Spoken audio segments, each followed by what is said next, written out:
Hello, can you hear me? Yep, good. Okay.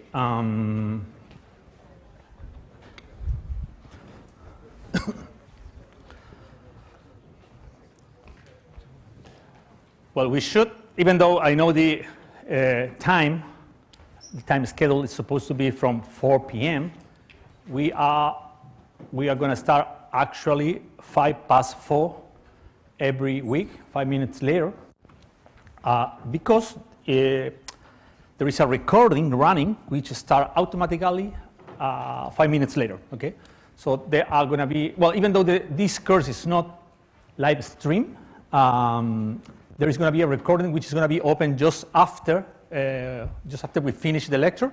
So anybody of you can check the material there later, or in case you didn't attend, you couldn't make it, you can watch the lecture there as well.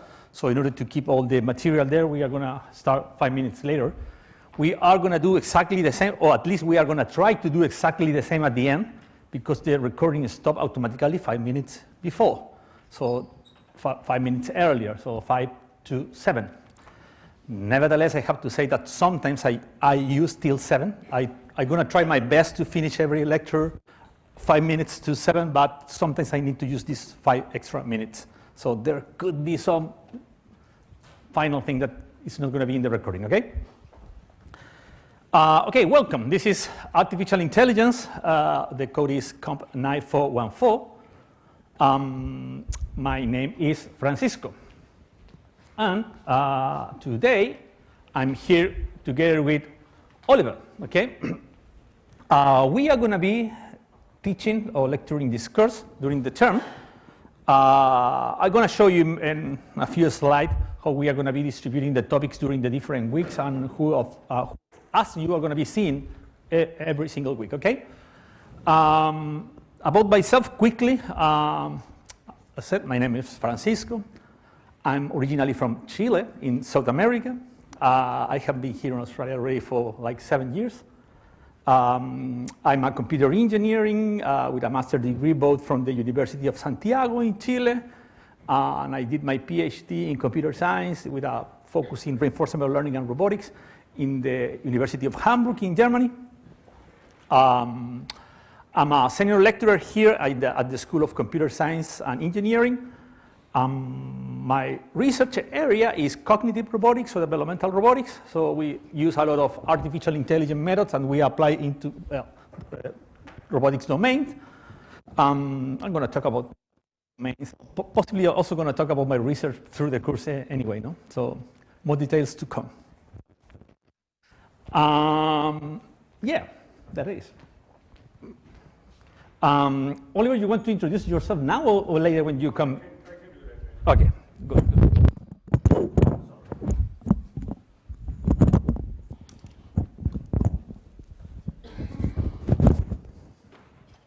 Okay. Well, apart from the lecturers that you can see here, some people that you should know who they are is Maher and John. Maher is the course admins. Therefore, you are going to be, or some of you are going to be in touch with him during the term as well for admin-related things, okay? So it's important here because you find his email in case you need it. Also, John worked with us monitoring the forums. We are going to have a lot of communication using the forums. In our case, we use forums through Moodle. And for sure, you will have questions related to the topics that we are going to be covering. And for sure, you will have more questions about the assignment, okay? In the assignment time, we received quite a few questions, and the one monitoring those questions is John, in principle. But not only John, there are some questions that are going to be also answered by us or Maher or any of the tutors as well, okay? But he's the main one, I'm going to say. Okay. You all have taken, apart from this lecture, different tutorials. So what you can find here are all the tutors with their emails, okay? This is important because we receive many times questions in forums that I cannot find my tutor email. It is here, okay? So if you need to contact them for whatever reason, For instance, I published an announcement first that we are starting tutorials next week, no? And I also put a particular or a part note from people who has tutorials on Mondays. Okay, there are 2 groups who start supposedly this Monday, but it's a public holiday. So the tutorials are going to be run anyway online, but they are going to be recorded. But if you cannot make it because it's a public holiday, we understand if you have other activities, that's fine. Please contact your tutor so you can find an alternative. You could attend maybe for the first session, for that session only, to another tutorial, okay? And this attendance is important, and I'm going to tell you why in 1 second when we reach the how we mark this course, okay? Tutorials, by the way, this is important. Our tutorials, maybe differently to others, are not only whiteboard exercises, but rather both. Actually, they are mostly code-oriented, okay? So you need to do some coding activities. Therefore, you need to bring your own device, as most of you, or maybe all of you, have already here. To bring your computer, you need to bring your laptop to the room, and you will have some activities to do there, okay? Most of the time, it's going to be spent doing code-oriented or solving code-oriented problems, but there will be also time for whiteboard exercises, which indeed are important as well, because at the end of the term, you will need to take the exam, and the exam is not really coding exercises, but rather like whiteboard exercises, okay? You need to learn both. Obviously, by coding, you are going to be learning or getting deep in the knowledge, no? My idea here is that you can have this theoretical introduction to one topic, then you are going to put your hands on with some help or assistance from tutors. Then you will receive an assignment. In a second, you will receive an assignment which is going to go deeper in the terms of the knowledge, but that is going to be done by yourself.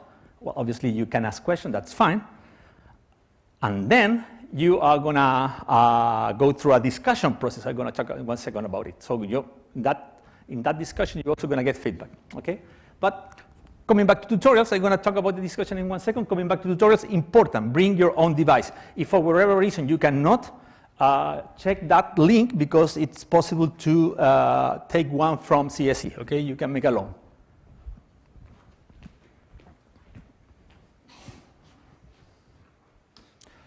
Okay, this is the rough plan that we are going to be covering in this course. As I was talking to you before getting into the room, we have different topics every week, which in my opinion, it's nice because you are going to be learning here quite different topics. But on the other hand, we need to be clear with you that none of this topic is going to go really, really deep, okay? Because we can't. I mean, each of these topics could be a full course, course full of different sub areas, tasks, topics, whatever, okay? But the idea here is that you can have a quick understanding of different research areas or different AI areas, sorry. And even I have to say that there are more other areas that we decided not to put in, okay? But you are going to be covering quite a few, and then after you can actually go deeper, taking any other course from CSE as well, from computer science. Yep. Most of these topics has individual course which you can go deeper. If you see, this week is what we call flexibility week, okay? Let me tell you that flexibility week is something that the university have and applies for undergraduate students, okay? For postgraduate students, we could have activities. Still, we have a sort of more relaxed but mixer week, okay? So we don't have lecture that week. You don't have tutorials, but you will have discussions. Because the assignment one, it's going to be submitted by you in week 5. So in week 6, you are going to have these discussion sessions with different tutors, okay? So it's going to be a short activity to do, but you need to complete it during that week, okay? I said before that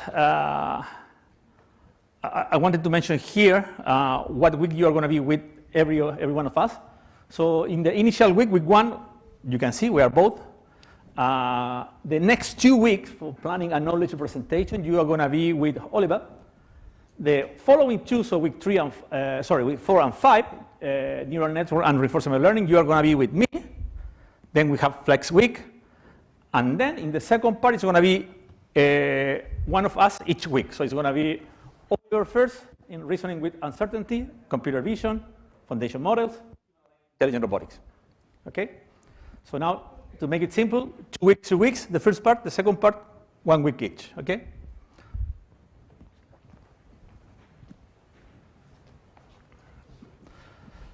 This is a short list for you, for your reference, especially if you get interested in any topic that we review during the term. Please check there are other courses that you can go and take and go deeper, okay?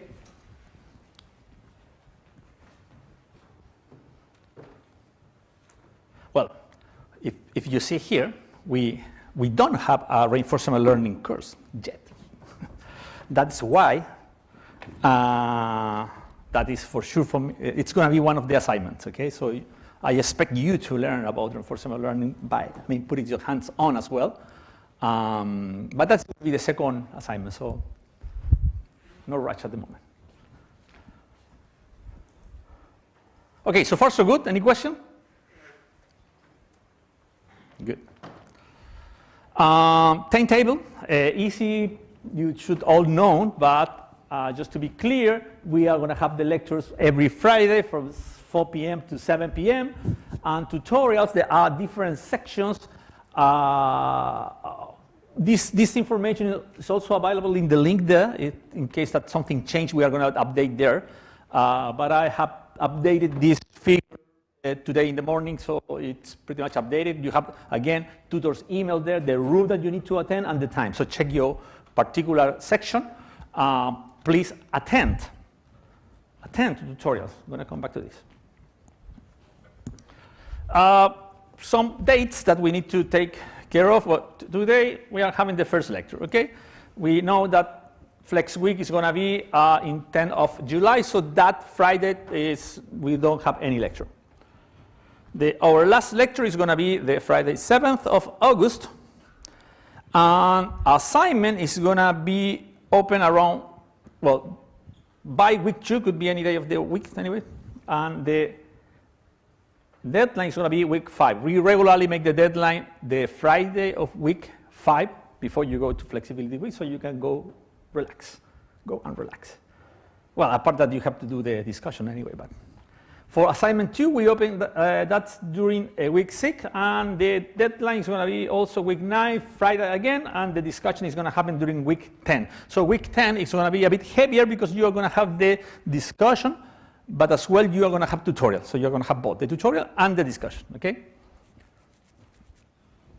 And the exam is going to be in the exam period. As you know, we do not control that. It's actually centrally decided. So we are informed, you as well, but we do know that it's going to be in week 12 or 13, okay? The exact date, we don't know yet. We are going to inform that as soon as we know.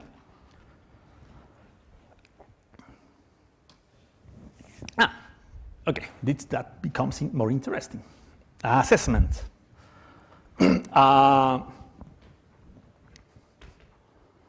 Well, just a question. Is there anyone here who has taken that in the past, who has taken this course in the past? Okay, good. Another question. Is there any of you who is familiar with Python? Oh, not that many. I was expecting more hands up. Okay. Is there any of you who is familiar with whatever programming language, including Python? Okay. So I'm going to ask you the other way around. Who is not familiar with any programming language at all? I should have started with that question, so I would assume that everybody knows something. Exactly. Well, look, guys. Obviously, for this course, you need to know how to code. This is not a programming language course, okay? We are not going to be teaching it. Nevertheless, if you have seen Moodle, we had put there some material in week 0, but the so-called week 0 for you. In case that you don't know Python, you need to train yourself quickly, please. If you have questions, you can come to us, of course, but it's not, obviously, the goal of this course is not teaching Python at all. We decided to use Python because there are quite a few libraries as well available for artificial intelligence and machine learning that can make our life easier. Anyway, I also believe that if you are familiar with any programming language, not Python, the transition should not be that difficult. Okay, so okay. In how we assess this course, the first one is we have an assignment, which is Python assignment. Okay. In the first assignment, you are going to need to solve something related to the first topic, therefore something related to search, planning, or knowledge representation. Okay. As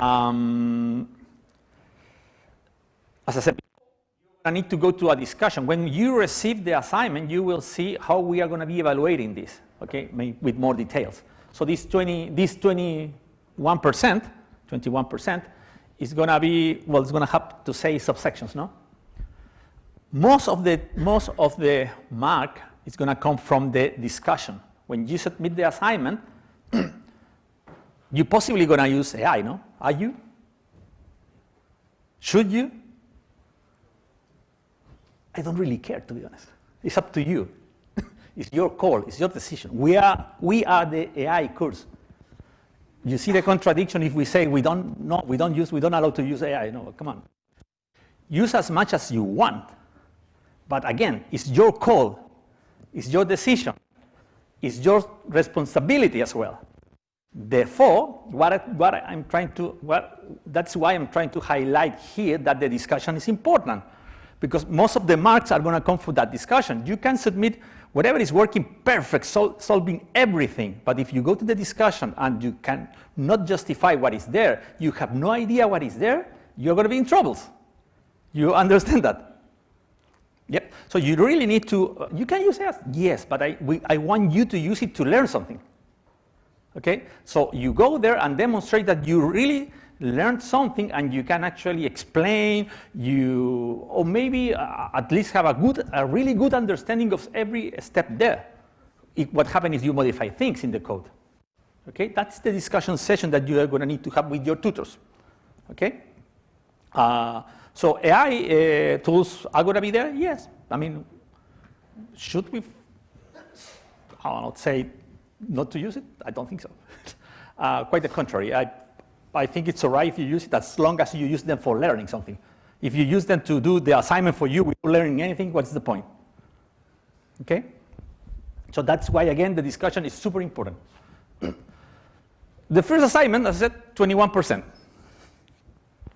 The second assignment, which is also Python related, covering the second part, well, actually it's going to be about reinforcement learning. Okay? 20%. Same thing, you are going to need to submit the assignment in week 9, and in week 10 you are going to go to this discussion, explaining what you did, okay? Is that clear? Is the discussion understood what it is? They are regularly short sessions, to say could be 10, 15 minutes. They are not really a long session. It's not a presentation. You simply sit in the computer with the tutor and you explain what you did. There are going to be a few questions at different levels, like I guess basic, medium, more high, or more difficult to say, and we expect that you could reply them. Tell me. Is that discussion just in week 10, or is that for each assignment? No, for each assignment. You have one in week 6 and one in week 10. So two different discussions for 2 different assignments. Yes. Any other question? Tell me. The assignment for the topic is based on what we learned. It's based on what you learn, but it's expected that you go beyond. Therefore, there are going to be things that are going to be, the thing is, if we ask you just what we see, as I said before, the topic that we cover, we are not going really that deep. And we expect you to also research some things, because we acknowledge you are going to use AI tools, whatever. Okay, that's fine. But again, we expect you to learn from that. Okay? So there are going to be, obviously, some things that are going to be based in what we have teach, but are going to be a bit beyond as well, and you need to learn. Now, when I say you need to learn, it's not that you learn by yourself and good luck. No. It's please, use the forum. You learn and ask questions. You ask whatever question you have, and we are going to reply. That's the process. Okay? It's not that you are going to be alone. Well, you could decide to be alone if you want, but it's not the idea. The idea is that you come to us and ask questions. Okay? Good. They are personal work. Yes, individual work. Yes. Any other question? Sure.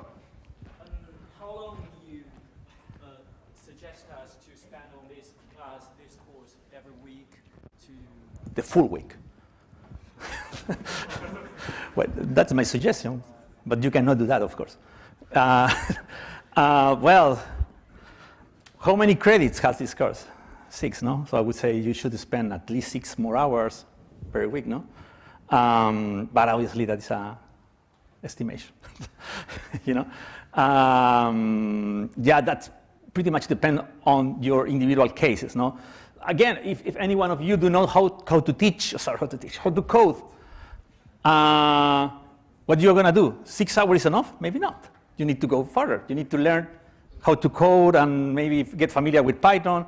Or maybe you are an expert in Python and maybe you have some experience in AI or machine learning. Then maybe fewer hours can be all right.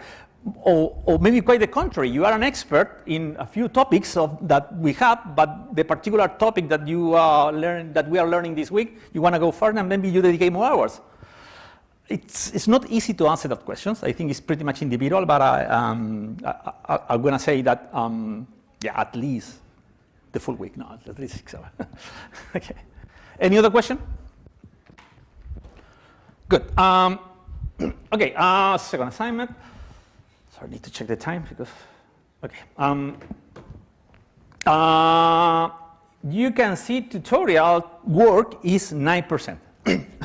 I'm going to explain the 8+1 in 1 second. 9% because every time that you attend the tutorial and you do, as I said before, most of the time the tutorial is going to be code-oriented, no? You're going to be solving problems, coding in Python. If you do that job, you are going to receive 1 mark. Okay? It's going to be given by the tutor. Okay, good job, 1 mark. Well, it's not about just going. It's not an attendance mark. Okay? Don't take me wrong. It's not if you go there and sit and do nothing, you're going to get, no. You really need to push yourself and try to do your best to solve the problem that it's part of the tutorial. Same thing. It's not like you arrive in the very last 10 minutes and say, hey, I'm here. What's the point again? So the work that you're going to be doing during tutorial is going to give you 1 mark. As we started tutorials in week 2, as I said that in the announcement, not because we have the lecture today, Fridays. We used to have 9 tutorials, but this particular term, as we are starting 1 week later, we are going to have only 8. So that's why 8+1. The other one, this term, it's coming a replacement for this week, which is the quiz. Is anyone here not familiar with the quiz, with the online quiz? I assume you should all.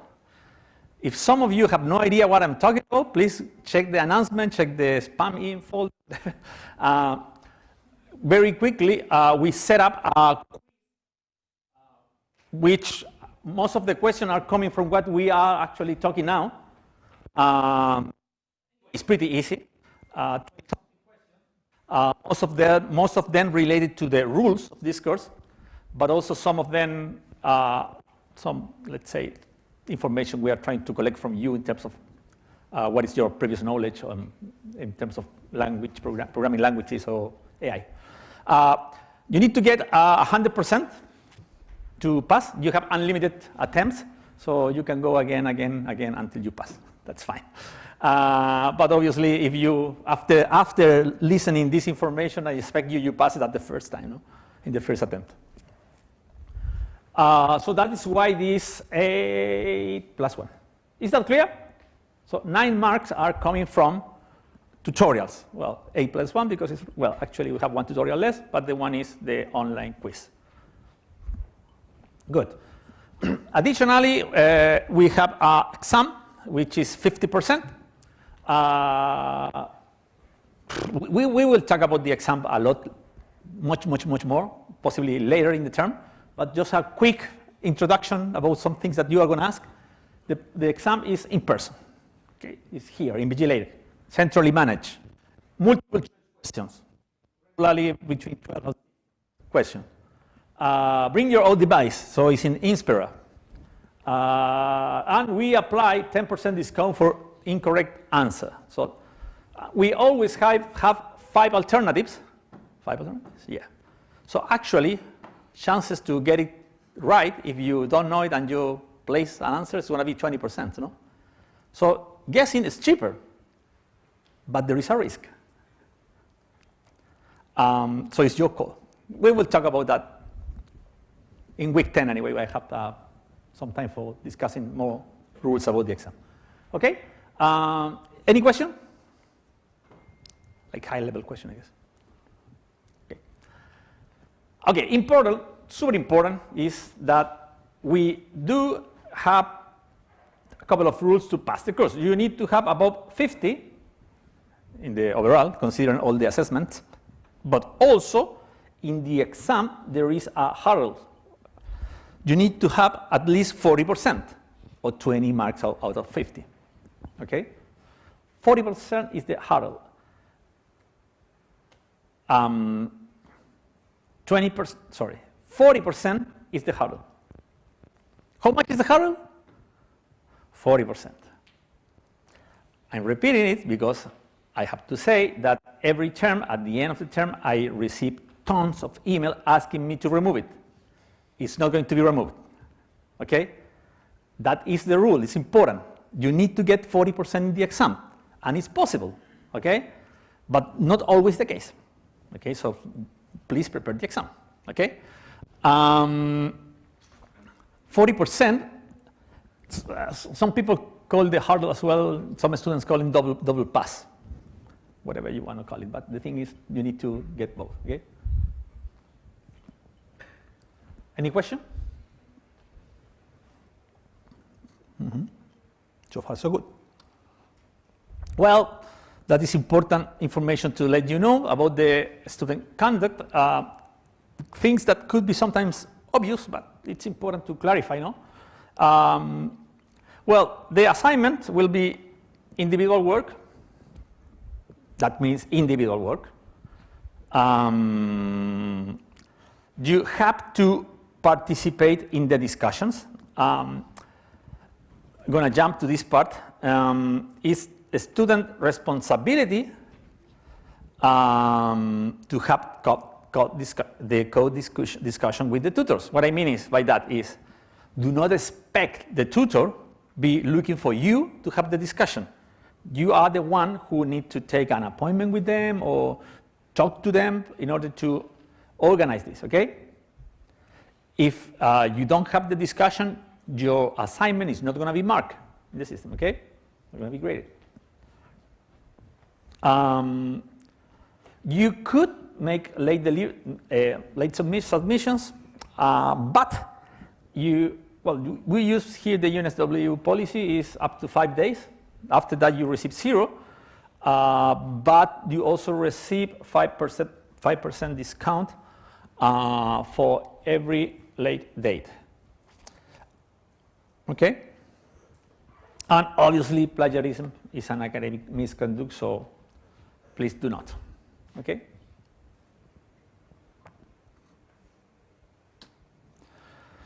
Well, in case of in case of contact, as I said many times already this, but the first contact point should be the forums, okay?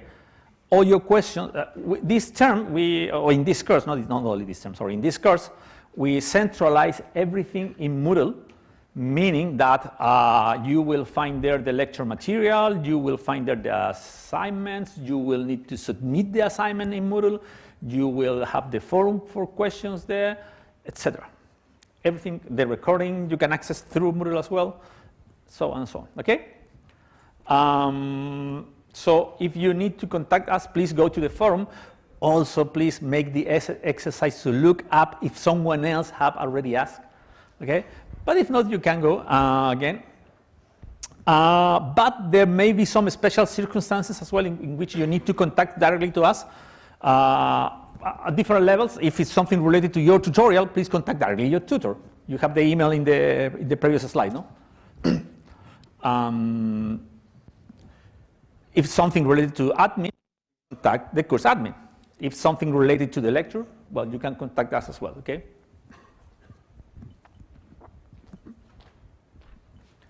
Well, some books that we are going to be using for different weeks during the term. Nevertheless, we regularly include at the end of the lecture what is the particular book or chapter sometimes that are being used. So more details to come.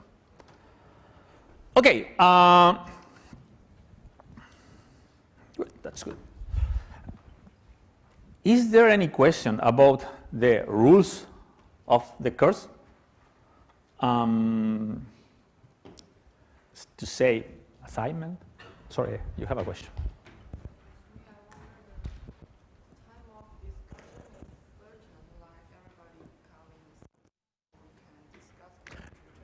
No, the discussion is actually individually as well.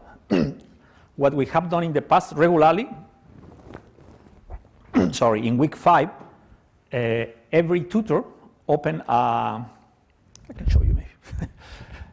Every tutor make available in Moodle some space here. Now it's hidden, you cannot see it. I regularly open that in week 5, okay?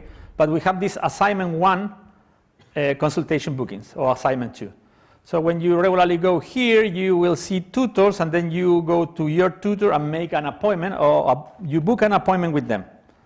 So you will have there a list of available appointments, many different days, times, whatever, and say, okay, I want to see you this day with different rooms, and then you go to that room, that day, that time. The tutor is going to be there, and then you have the discussion. It's pretty much going to the doctor appointment. Okay. Any other question?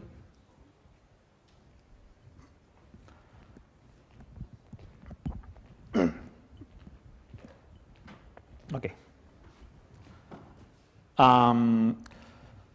Okay.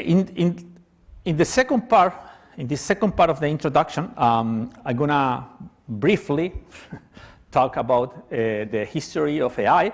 Also, some I'm gonna say reflections about some topics. No, it's gonna be quick though because we want to concentrate more in well the next topic. But let's start. Well, the first slide here, we say, well, artificial intelligence, the first 2,400 years, which is a lot, no? Obviously, we all know that artificial intelligence is nowadays a, hot topic, no?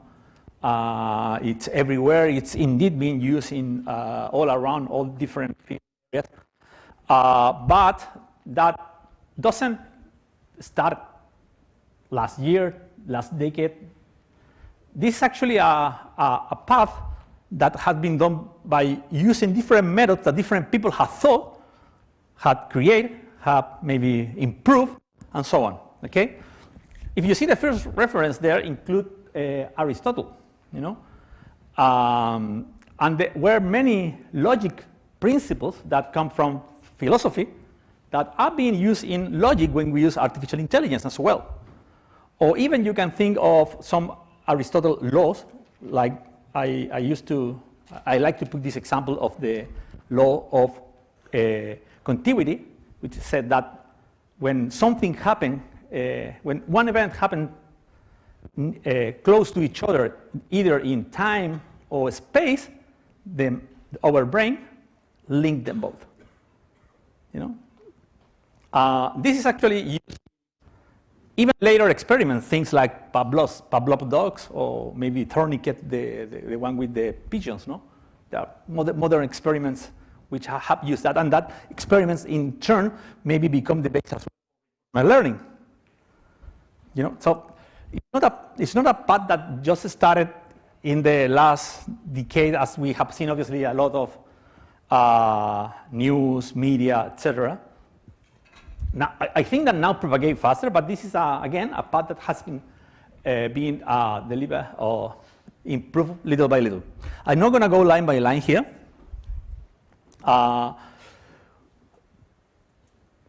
Possibly, we're going to stop more in the next one. This one, yeah, some milestones. Well, obviously, these milestones are more modern milestones, model milestone within the last 100 years. Still modern if we consider the 2400 window. This is, let's say, something that happened recently, no? Again, I'm not going to stop in every single line, but a few things I'm going to highlight. So, for instance, the first one, which is a paper from 1950, which is already 75 years old, no? 76 years old.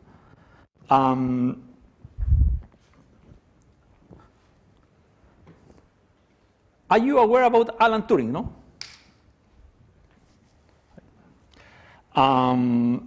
Well, in that paper, he proposed something that is called the imitation game, which for many years was proposed to be like the cornerstone for artificial intelligence, in the sense that what he proposed, there is a slide next, saying that when a machine is able to have a conversation with a person, and the person is actually not aware that the other side is a machine, that we have achieved artificial intelligence.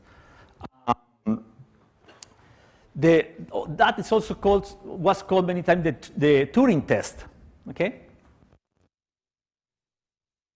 But also, in the same time, he also proposed something which is called child machine. I'm also going to talk about child machine in a couple of slides from now, which is, in my opinion, that's personal opinion maybe, super important for what's coming next. And also for me, interesting for me in terms of the research areas that I like to do research, okay? Yeah, other things that we could highlight here, the conference, the Dartmouth conference in 1956, which is set or recorded like the first time that the concept of for McCarthy, artificial intelligence was actually used. It said that it was used in the conference proposal to get some funding, in which they proposed this concept of artificial intelligence. Then we have these single layer neural networks as well. We have here the shaky robot. We are going to show a video about the shaky robot, which, if you see here, is from 1969, which is it's known as one of the first complete artificial intelligence platforms. It means that this robot, or embodied robot, tried to actually integrate different artificial intelligence approach into one. So a first integrated platform. Then something interesting called the AI winter, which happened as well in the 70s. And one example I like to bring about it is the case of the neural network, which exactly around the 70s, in the winter of AI, was kind of forgot by research community. Not all, but the thing is the funding agencies start to give them money to do research, because someone also said, some other claim that, well, they were not really good, or they not fit to solve basic problems, like the classic example we will review when we talk about neural networks. They were not able, the single layers neural network, to solve examples like the exclusive OR. So they say, okay, well, if this architecture is not really able to solve this easy problem, we cannot trust them to scale to something more complicated or more complex. Well, then in the 80s, the history changed again. This area received again a lot of attention. Gonna jump, well, even 90s, maybe you could remember, or maybe you're not, you are too young for that. But yeah, sorry. Look, in 1997, I was 17 years old. And I do remember in the news that was a really hit that this IBM computer actually beating one of the most famous and greatest chess player, the Garry Kasparov. I do remember that, okay? When then you have the RoboCup competition, same year, and also here you can say the OpenAI's GPT-1 release, which it's leading to our current maybe LLM models. Okay, this is the Turing's imitation game. I'm gonna read this. Remember, this is from the paper in 1950. It's there. I believe that in about 50 years' time, 2000, it will be possible to program computers to make them play the imitation game so well that an average interrogator will not have more than 70% chance of making the right identification after 5 minutes of questioning. Well, look at this. What do you think? Was Turing right? I think he was.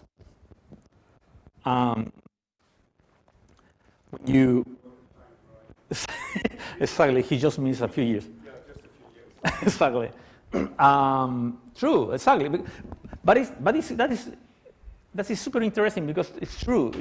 Even if you think 15 years ago, we do have conversational systems. I mean, but obviously the improvement in the last few years is massive, no?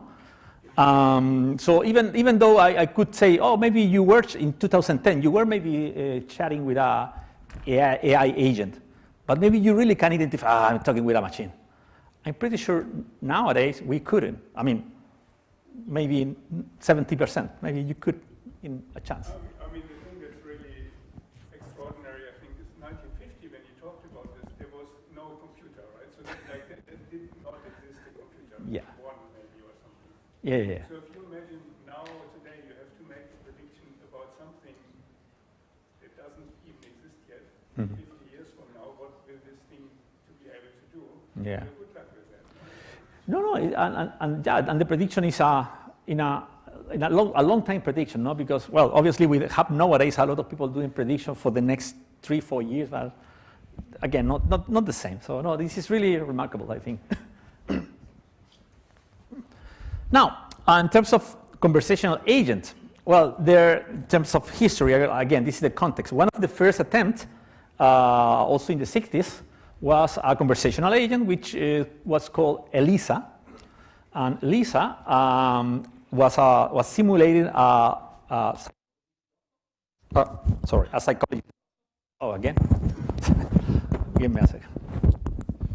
I'm going to change to the other side. Can you still hear me? Good. It was a simulation with these doctors, as I said before. And yeah, for this system, again, remember 60s, pretty simple patterns were trying to be found, and they use something which is called regular expressions. No? So they see what pattern is present in whatever sentence that the system received, and from that pattern, you're trying you try to create an answer or reply using another pattern in response. Okay. I'm not really sure. I don't think you are going to be covering regular expression, no? No? Okay, no worries. But homework. Yeah, it's actually pretty easy to understand, I think. But okay, having this kind of systems, you could have conversations like this one, okay? We're going to read this. Doctor, what brought you here to see me today? Visitor, oh, nothing much. I'm feeling a bit tired, that's all. Doctor, why do you think you are feeling a bit tired? So if you see, the answer is generated with some words that are taken from what they receive. Well, I have been traveling a lot and away from home. Tell me more about your family. Okay, that kind of conversation could make sense, no? Again, remember, 60s, 1960s, okay? But again, sorry, wrong side. But the problem is that using this kind of patterns to understand what is said and then provide an answer could also lead to different, maybe more odd behavior, no? So in the first case we have, well, visitor said, the trouble is my mother's ill. How long has she been ill, doctor said? Okay, because there is, okay, I found a pattern and I replied with that pattern. But then in another example, you can say, okay, the trouble is my mother's Irish. How long she has been Irish? Which is that to be not that natural, no? Well, you can debate about that, but anyway. But the last one is clear, no? The trouble is my mother's poodle. How long has she been poodle? Okay, so clearly there something doesn't fit, no? So again, this was an early attempt which worked for simple conversations, but related to the first slide of this part, no? The first 2,400 years, these things are really important. These things matter. This is the way that we have been building things, okay, progressing things little by little, okay.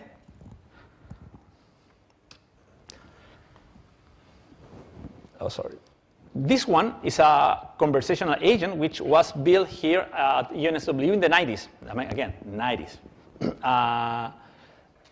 It's called Inca. And running this, well, Pocket PC. Hello, how can I help you? Hi, Inca. Can you show me a map of campus? Okay, here's a map of the UNSW campus. Where is the computer science building? The computer science department is circled in red. Okay, and what's this building here?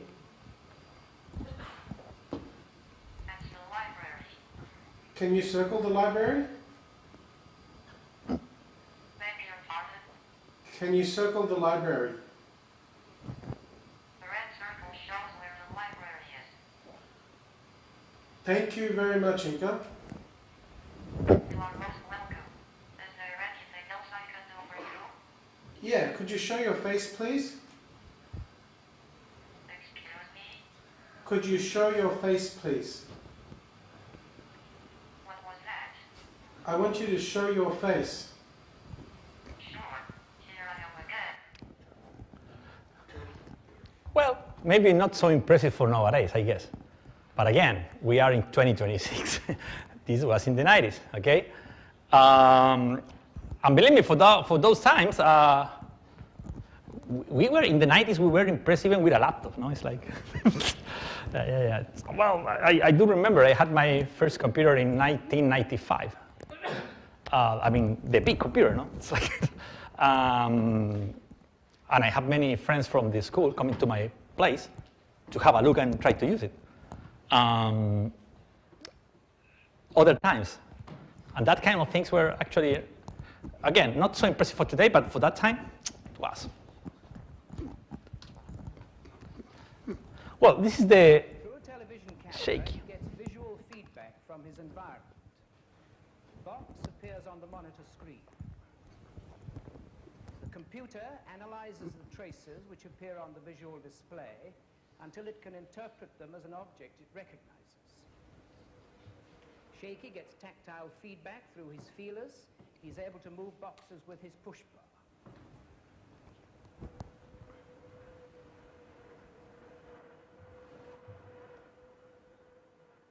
He's programmed to solve certain problems that can be contrived in his environment. Choose, say, an alternative route to a certain point when his way has been blocked. Shaky is unquestionably an ingenious product of computer science and engineering. But is he anything more? Is he the forerunner of startling developments which will endow machines with artificial intelligence, enable them to compete? Well, again, maybe not so impressive for today, especially when I open my social media and I see so many videos of robots doing so many great things. But again, was in the 60s and was the first integrative platform. No, they used, you have seen, computer vision. They actually, well, what if I tell you that behind this it was A star? Do you know A star? You will know it in a second. So again, it's relevant. It's not only, okay, obviously you see the machine is an old machine, true. But they created methods. The underlying methods, some of them remained. We are still using them, okay? Yeah, we have better hardware, processing, sensing capabilities, and so on, but, and other new methods as well, of course, a combination, everything improving little by little, no? Okay, the child machine. This also, remember I told you this is related to Turing, no? In 1950s. Also gonna read this. Instead of trying to produce a program to simulate the adult mind, why not rather try to produce one which simulates the child's? If this were then subjected to an appropriate course of education, one would obtain the adult brain. Presumably, the child brain is something like a notebook as one buys from the stationers, rather little mechanisms and lots of blank sheets. Our hope is that there is so little mechanism in the child brain that something like it can be easily programmed. The amount of work in the education we can assume as first approximation to be much the same as for the human child. This is also quite related with something that is studied in psychology, like developmental learning, and also is the base for something with developmental robotics, which is precisely the area of research I work in which we try to do something like this. Again, we try. It's not that we really are simulating every single process of the child education, okay, the child learning. But there are things that you may be possible. Let me give you an example to think about it. I'm going to use my bottle. Well, if you want to use a robot to grasp the bottle, and maybe you know all the physics detail, no? The different segment, the length of the segment, the different joints, how they can turn, et cetera, maybe you could use something from physics like kinematics or inverse kinematics to, well, to see where you are or to reach a position, etc. with the N effect. Okay? And then you can see, obviously, robots in maybe factories doing very precisely grasping and that kind of thing. No? Good. But if you think about, that's not the way that we learn. If you see an infant trying to reach something, they obviously are not computing equations to reach a bottle, no? We learn differently. We learn by experience. We learn by doing something and failing by doing it. But repeating until we learned, okay? When the newborns came, actually they don't even know how to move, how to control their limbs. They perform these bubbling movements, no? And maybe by chance, touch an object. That's create a reward, no, in the brain. And then they keep insisting, and maybe in some point they are able to grasp it in the wrong way, maybe, and make it that the object fall down. But they keep insisting, maybe in the wrong way, etc. No? But you repeat the process. That was my introduction to reinforcement learning, I guess. I'm gonna talk more about that in week 4. More details to come. But I think this is super relevant. I have to say that it's a research topic. Therefore means that there are people who believe exactly the opposite what I just said. Okay? But again, there are different communities. That's fine. At the end, we have, nevertheless, regardless the method that we use nowadays, if we come to more modern things, we need agents and autonomous systems that need to work in dynamic environments, and they need to exhibit complex behavior. That is also relevant, I think, because many times when we receive this email asking more details information, people tend to be confused with, I don't know, robots performing in like repetitive tasks. You say, well, it's not necessarily AI, because they connect immediately this with AI. You say, well, it could be really an automation process in which an algorithm is repeating and repeating and repeating, no? So the complex behavior need to be done in a dynamic environment, okay? In our case. And possibly integrate almost or many aspects of AI, okay? And that is something as well relevant, I believe, for what is coming next in the coming years. I think we are pretty good in something that many people call AI behind the screen, which is pretty much what we are, all of us, using, no, for different things. But different case is in the physical world, no? So embodied AI is going to become, in my opinion, more relevant in the coming years in terms of the research as well, and possibly progressing. And for that, they are going to need to integrate many more aspects of AI. Okay, it's not, in simple words, it's not going to be an LLM only. It's going to be, well, VLA, like vision, language, actions. That's something that the community is researching a lot nowadays as well. And some of that things you are going to review in week 9, I think, in fundamentals models. Okay. Yeah, and what we say, well, and this gonna need to be combined with many other disciplines, which is pretty much the case anyway for computer science. If you think about that, we need to really talk to other areas, because in the case of AI, and these are actually different areas that our school is running projects, things in agriculture, harbor environments, or you have underwater robotics, or UAV, or the RoboCup, or at-home environments, or defense, mining, etc. Okay. Okay. Just to wrap up this part, I think it's the wrap up. I have a couple of extra slides. I'm going to finish. Well, something I like to ask in this first class to students is, well, as we are going to be studying artificial intelligence, you need to ask yourself, what is intelligence? What is that thing that we want to replicate? What is this? What would you say? The ability to learn. The ability to learn. Okay.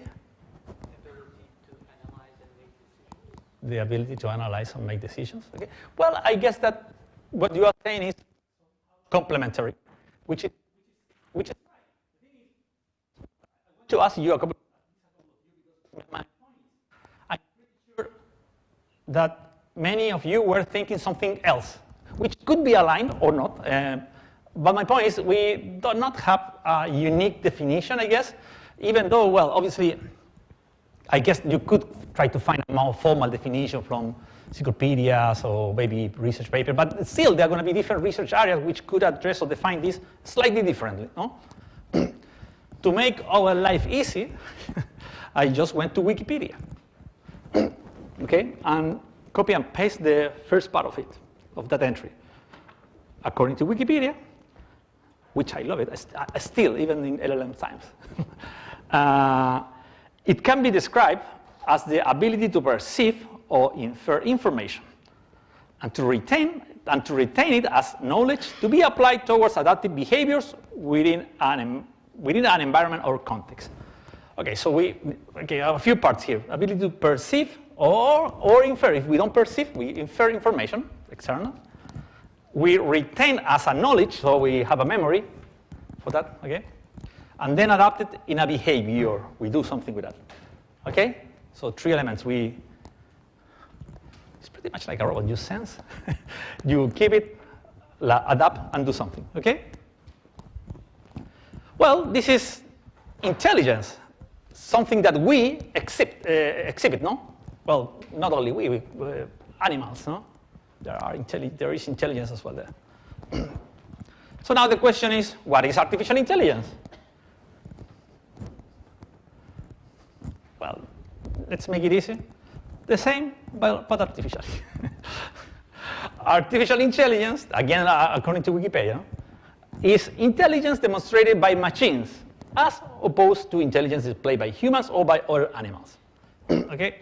So try to combine both. What we want then, we want exactly this, the ability to perceive, infer, adapt, and act, but now by machines. Okay? Can we do that today? Partially. We are.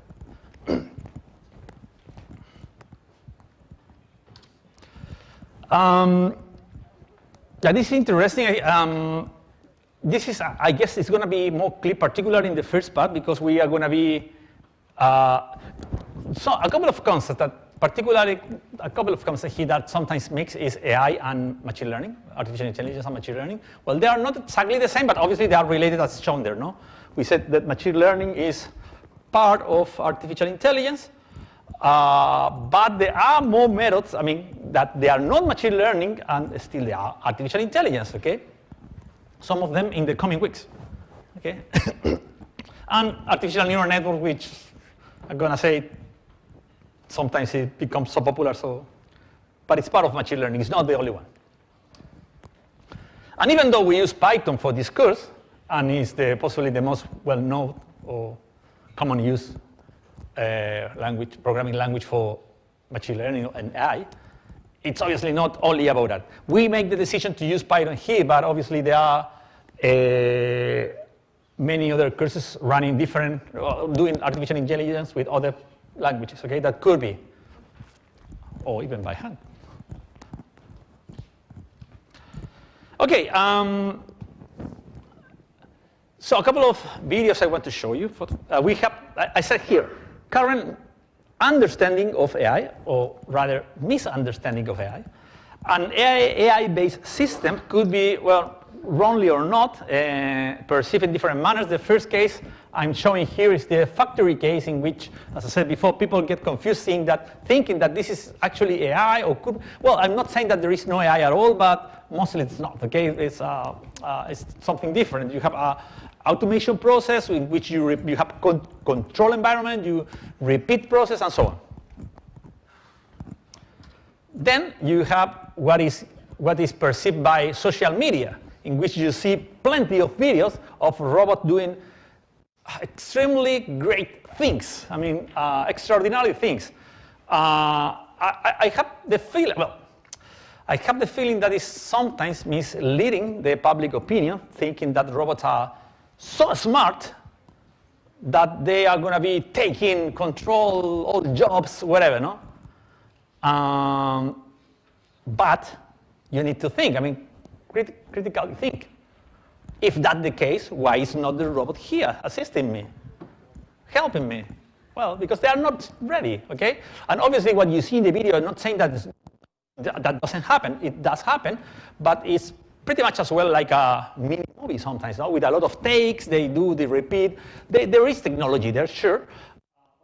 I remember one guy from Boston Dynamics giving a talk in IROS, and he received the question, oh, but how much deep learning or machine learning have you used in these videos? Almost none. You know? The thing is, we are still, I mean, it's good, it's progress, it's showing something, but something could be misleading for the general audience. And then obviously we have as well the catastrophic view of AI-based system in which they are gonna, particularly given by movies or sometimes books as well, that they are gonna be taking control of everything and that kind. Precisely, last week with Oliver received a question about, well, what about a massive replacement of human emotions by robots? We both answer independently, and I think we both agree that not yet. like let's put some calm here, and then we will see. Yeah, I like the movie. I like the book as well.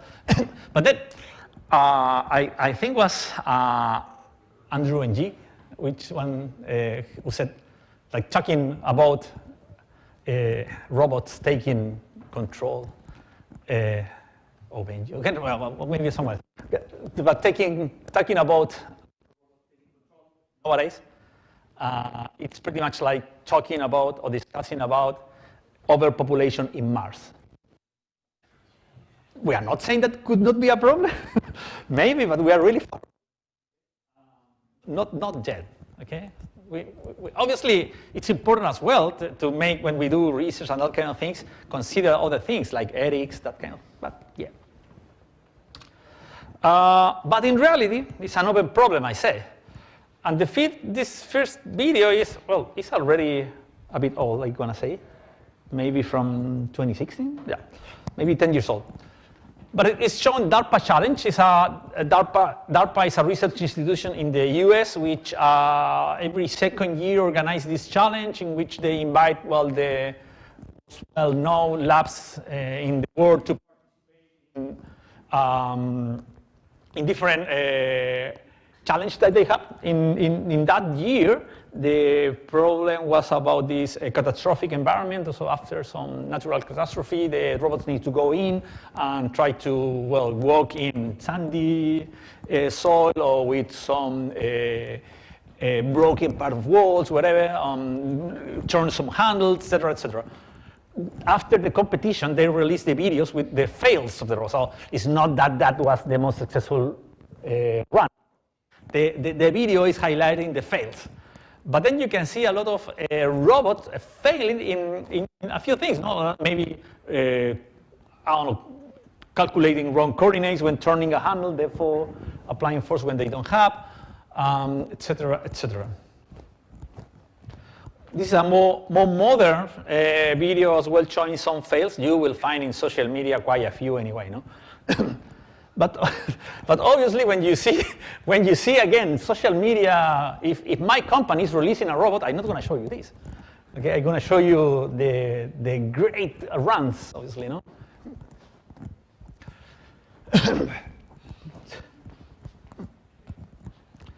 Okay, I have no audio here. Ah.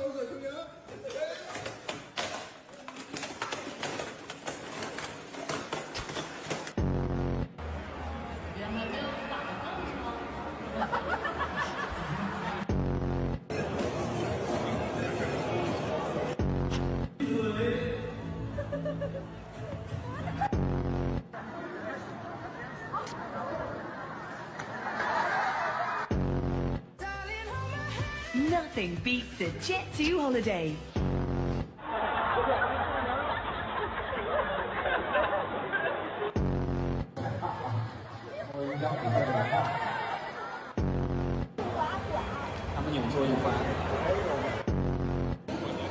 Okay, you got idea, I guess.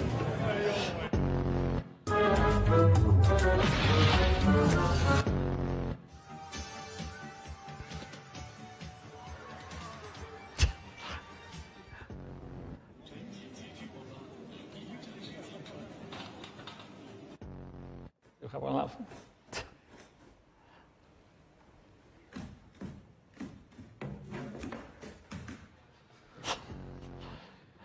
Okay, and this is again my personal opinion. What I really believe, though, that if you have seen these old videos of people trying to get flying machines, obviously nowadays you look at them and some of them are basically stupid, they're ridiculous things, no? I have the feeling that in a few years from now, we are going to look at our old robots, and some of them are going to look like that, like why we were doing this, why we were doing that, okay? But again, linking it with the history is a process. We are little by little trying to do stuff, okay? Some of them are going nowhere for sure, but some of them actually can be a big milestone. Okay.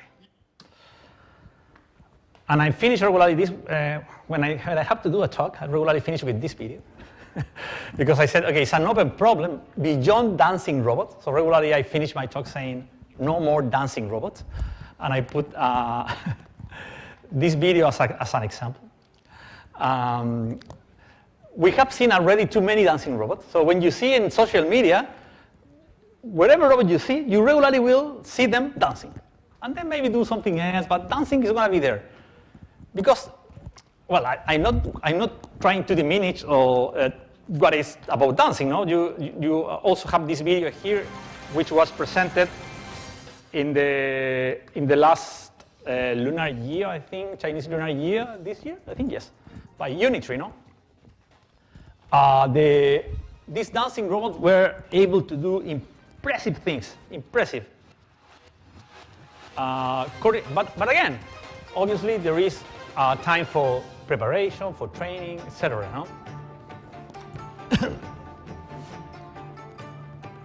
One of my students sent me the video just after it was available on YouTube, and I like it. I like to be the video.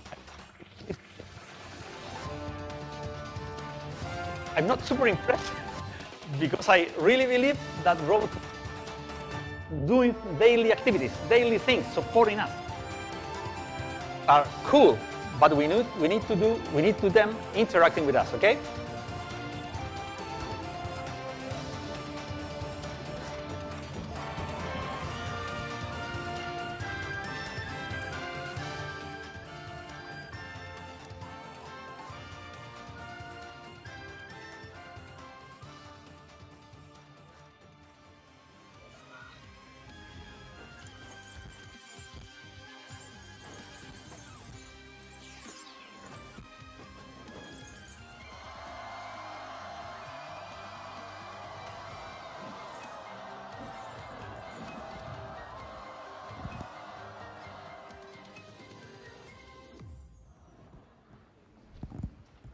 Do you like that? I love it. But still, I want to see the robot making my laundry as well. The dishwasher, etc. Helping elderly people, etc. Good. Yeah, additional story you will find. You can look at this book, which is also available in Moodle. I put it there so in case, well, that's not a brief. It's actually quite long. Yeah, I'm gonna stop here. That's my part. Thank you very much. Muchas gracias. As you know, you have always you can provide feedback to us at the end of the term, no? Using my experience. Good. But in case you want to provide feedback during the term, please use that form. It's anonymous unless you want to write your seat ID because maybe you want an answer. You can do it, but otherwise it's anonymous, okay?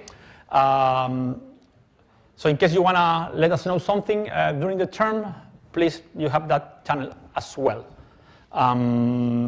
Okay, that's my side. Thank you very much.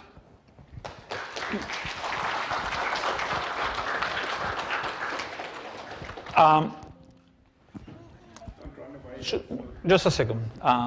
You want to start right now or make a break? I think a break would be good. Okay. So regularly we are going to have a break every lecture, which should be around the middle of it. So I think now is the right time. Should be 10 minutes? Yeah. 10 minutes break. So please take some break and then come back, and Oliver is going to be with you.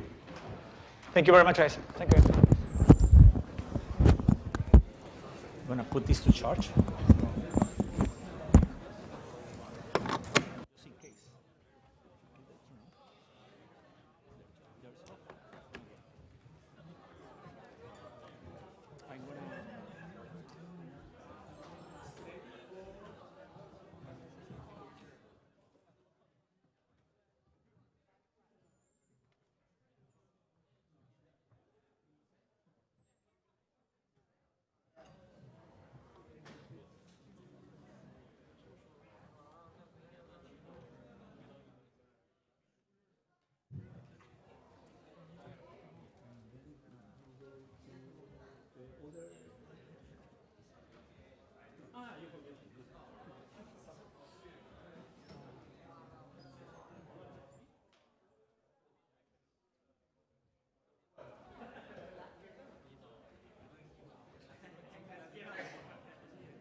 why I wanted to just in case.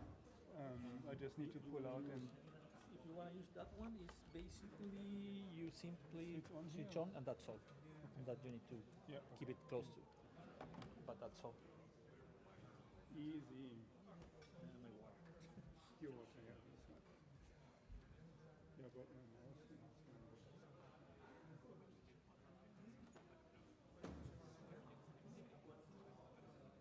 Yeah, you can also use the phone with the Mac, so this is also right, and you can actually see the slides on the phone. I was all for this, you can't see this. Sure. And this you have.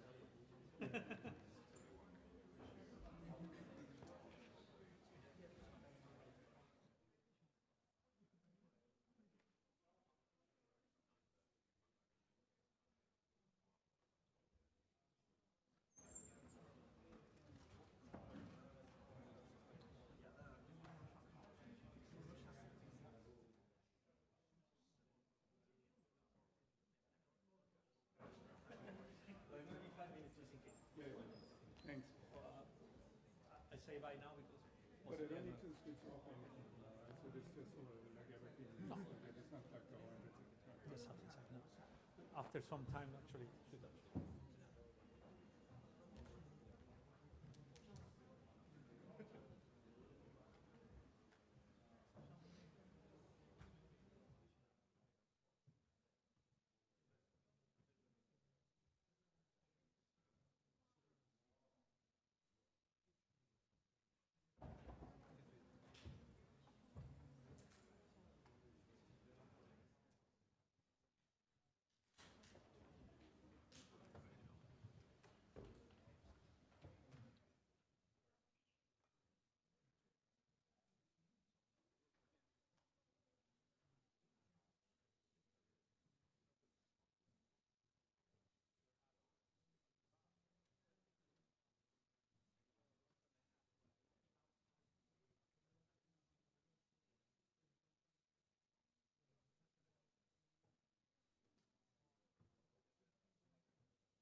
It's getting late, maybe let's start.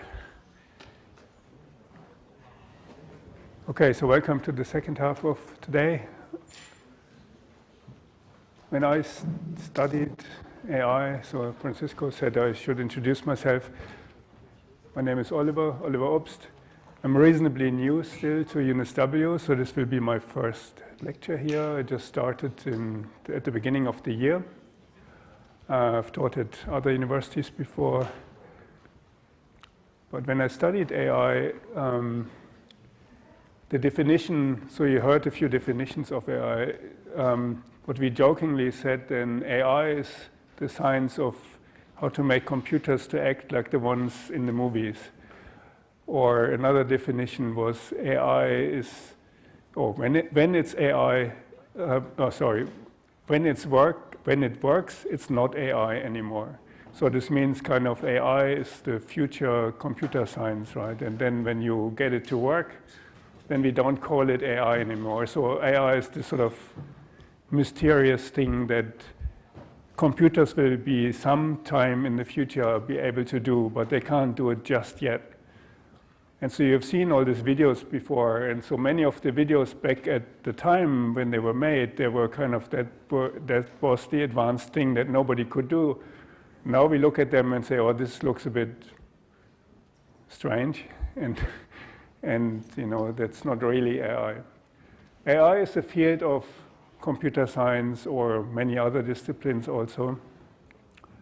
And it's a field that is just called AI. And so with this, we start today with something, a topic of that field that's called agents and search. And so you may think, like when we go through this, well, this is not really AI. Well, this is part of the field of AI. And there's one of the books that Francisco mentioned earlier today, the big Russell Novick book, that is actually one of the first few chapters is on agents and search. So let's start with this. This is the same overview that you've already seen. We won't look at this much. This is the content, which will not tell you much yet, so we will also skip this for now. And so the book that I just mentioned is called AI, Modern Approach. It was one of your literature lists, and so this is kind of the content for this part is kind of related to this. So then we talked, or then you heard the word agent, and so the question is, what is an agent? So an agent is a thing, an entity that acts in the environment, and it does this by sensing the environment, and so this could be like a robot with your camera, right? And so we're not going to create any dancing robots anytime soon in this class, but it could be a robot with a camera or some sort of sensors, and then the robot will perceive that information, like take this in somehow, process this, and think about what just has happened, and then decide what the next actions should be, and then possibly execute those actions. And so that is what is described as an agent. And you can visualize this in this sort of cycle, and because time goes on, right, and you see, you think, you act, and then you influence your environment, and so on. And so this is kind of the definition that we want to use. And so this is not dancing robot. So just by way of introducing myself also, so I'm also in the robotics area here at UNSW, and what I'm currently doing is I'm leading the UNSW Run Swift team, and so Run Swift is a team of students and academics that try to teach robots how to play soccer. Francisco mentioned before in 1997, so in the same year when the world champion in chess lost against a computer for the first time, we started the world championship in robot soccer. And this is obviously because soccer players are much more intelligent than chess players. And so you may obviously disagree. But to play soccer, you need to do something that chess players, or a chess computer at least, doesn't need to do. You need to interact with your environment in real time. You have other players on the field that either play with you or play against you that try to change the environment, so that your opponents will try to score a goal at the same time when you are playing, whether you do something or not, right? And in chess, that doesn't happen. In chess, you have your move, you take your move, then while you think, your opponent can also think, but they cannot do anything because it's your turn. And so that's very different than soccer. So soccer could be more difficult because of this. And so robot soccer was chosen because it's fun, but also because it's difficult from a couple of different perspectives. So it kind of has this multi-agent, multiplayer aspect. So what does the robot need to do? Like obviously, a robot playing soccer, you may not be able to sell this. It doesn't help you, but you can learn a lot from this. And that is the whole idea of teaching how to play robot soccer. And if you can do this, you may also be able to do other things. But while you do this, it's good fun. And you can do this in a competition and measure yourself against other people who also try to achieve the same thing. And the things that you need to sense are things like the world, the physical world, that the physics and gravity and things obviously apply. There's other objects that you may be able to move or want to move. There's other agents, other people, and anything that could change the outcome is part of the environment. There's also things like simulations of this, but I put this up there because it's a good demonstration of, or kind of a visualization of, that we cannot always see the entire environment, right? And this is also different from chess. So chess, from that point of view, is, while not everybody plays at the world champion level, but it's relatively simple in the sense that you can perceive everything that you need to know about your current game right in front of you, right? You look at the game and you see all the pieces on the field, on the chessboard. If you play soccer, your robot or your player may just see a part of the field at any point in time. So I don't see what's happening behind me. If I'm a soccer player, I may miss some of the things, and the situation may evolve without me seeing this. So this makes this hard, and we call this a partially observable environment. So we distinguish different kinds of environment, and this will change how difficult the problem is to solve. Another technical term there is whether or not an environment is deterministic or stochastic. So chess, in comparison to anything in the real world, is deterministic. Like there are rules, and you know exactly what's happening if you move one piece from one place to the other. If you flip a coin, if you try to score a goal, at least if I try to score a goal, I'm definitely not perfect in shooting soccer balls, and so I may hit or miss the goal. So it's not deterministic. It's not very clear what's happening if I do this, even though I think I do the same thing that I've done before when I was successful. Maybe this time I won't be successful. The environment could be static, so nothing is changing while I'm thinking, versus everything is changing while I'm thinking or not doing anything, like in football, soccer. Right? And another distinction is whether or not the environment is discrete or continuous. So discrete means you have an accountable number of actions that you can do. Go left, go right, go like in a very simple computer game, for example. Versus a robot can move its limbs in all sorts of directions with different forces, and you cannot count the number of different things that a robot can do. At least a fairly complicated robot. So this is kind of continuous environment, which again makes things more difficult.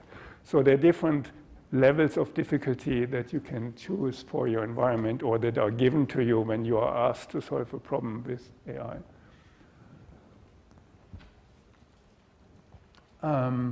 And so we had the environment, we had the perception. I may or may not perceive everything. And what we're doing throughout some of the classes in the semester or in this term is that I will be using this running example of a delivery robot. And so today we will start very simple. But you can think about many of the scenarios as what would I have to do if I were to program a delivery robot that delivers something, say, on campus or somewhere in the city or something like this.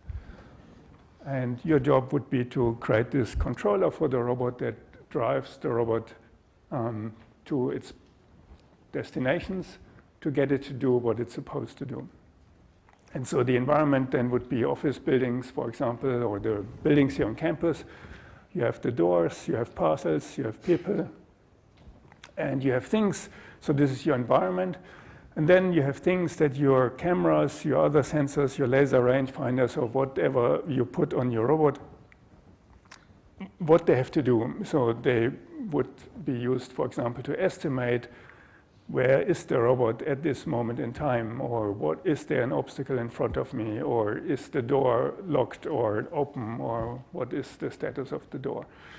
And then maybe whatever devices are attached to this robot, the robot could, well, move, obviously, and pick up things and deliver things and so on, like with a robot arm or something like this. So a good AI approach would start with a good model of the environment. So there's this environment, and in many cases, like for a delivery robot, the environment will be very big. Could be the campus or the whole city or anything really. So you want to have a model of it, so which captures the things that are important for you. So for the robot, what is it that the robot needs to know to solve its task?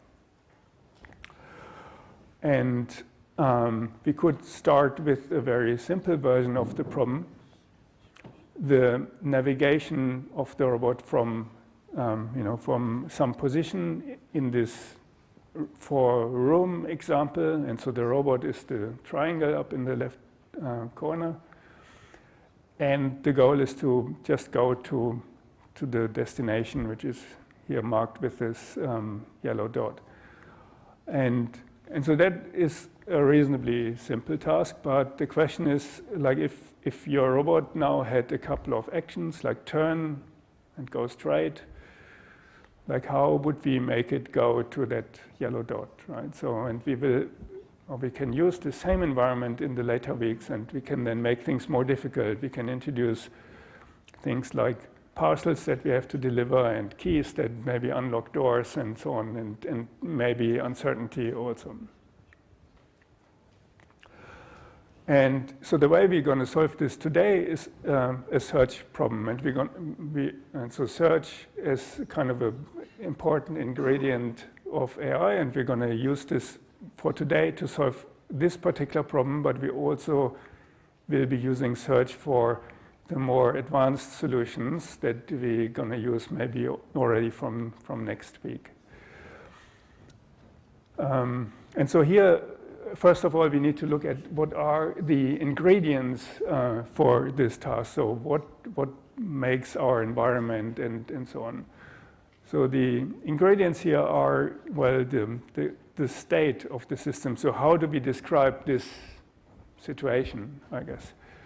So this is the initial state, or like if we make any moves from now on, then also we need to describe what is the state that we are in right now. So that is an important ingredient. And the second important ingredient is we obviously need to know what is it that we can do. So what actions do we have available? And this means, also how does the world look like, or how will the world look like when I use one of those accessor functions? So what happens in the world when I turn right or when I go forward or whatever? So what changes? And later also, if we want to find things like a really good solution to this, and then we have to define what good means for us.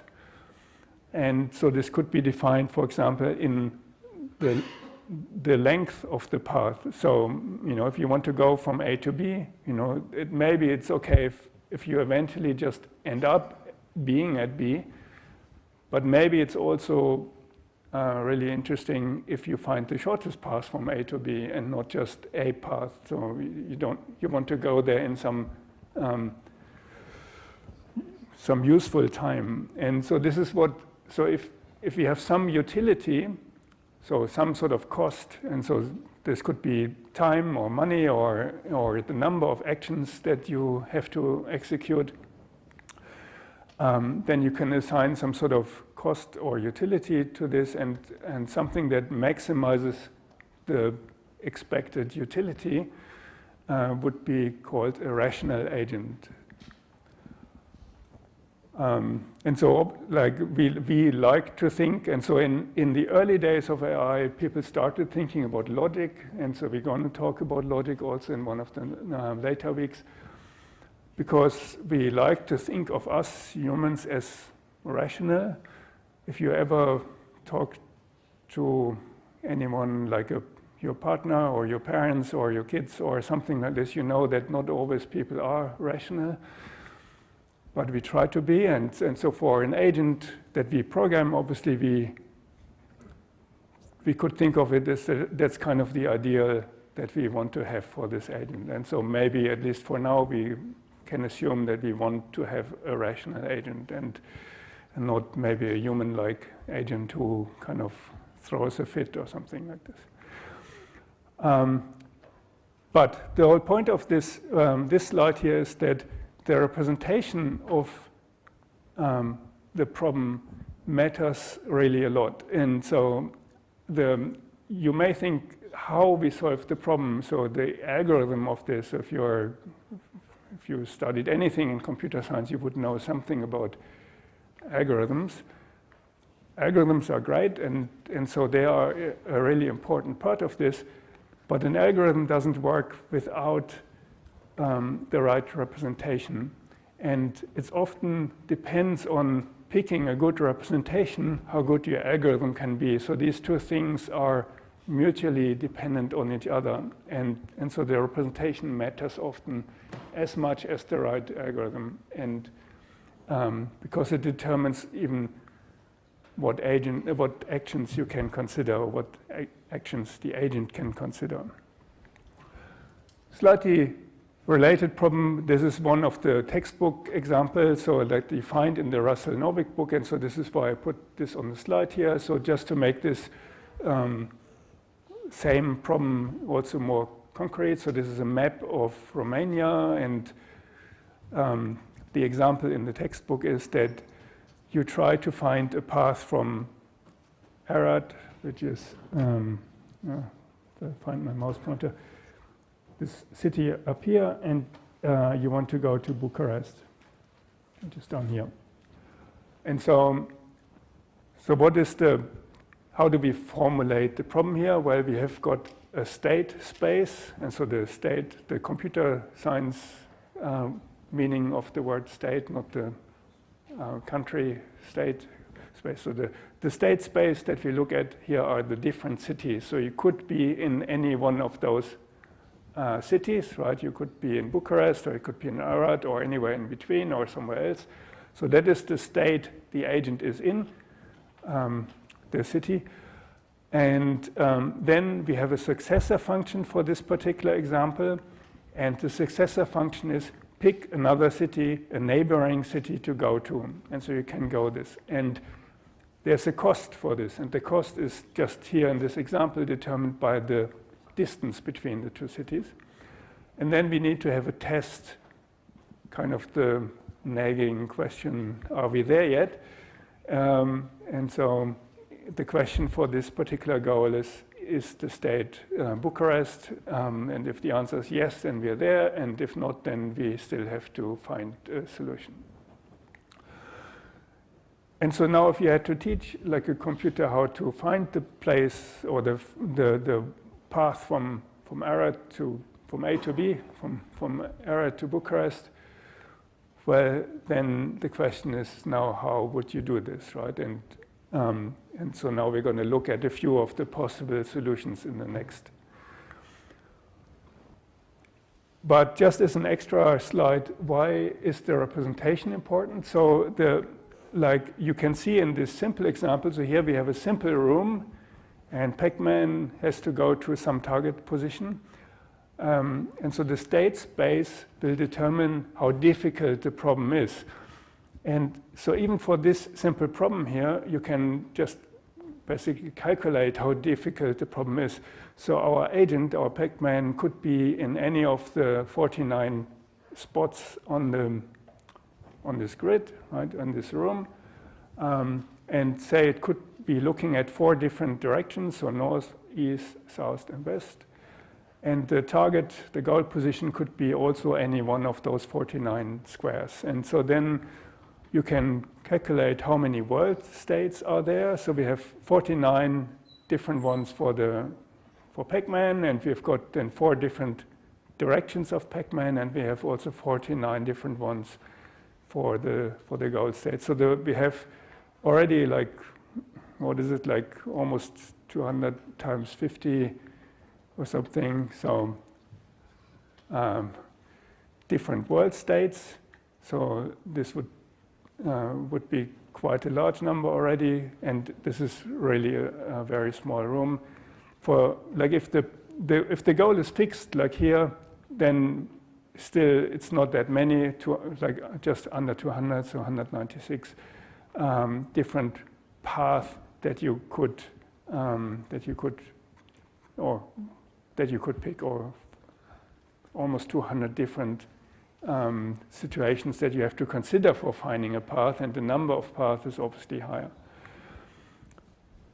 And so the way we represent this decides what our search, like if we now look over the different ways how to get from the start to the goal, what we have to remember. And so this could be like a large number of different states already for this simple example. And one way to represent this is using graphs. So we can search through this space using these graphs. And so like this is one way to represent this.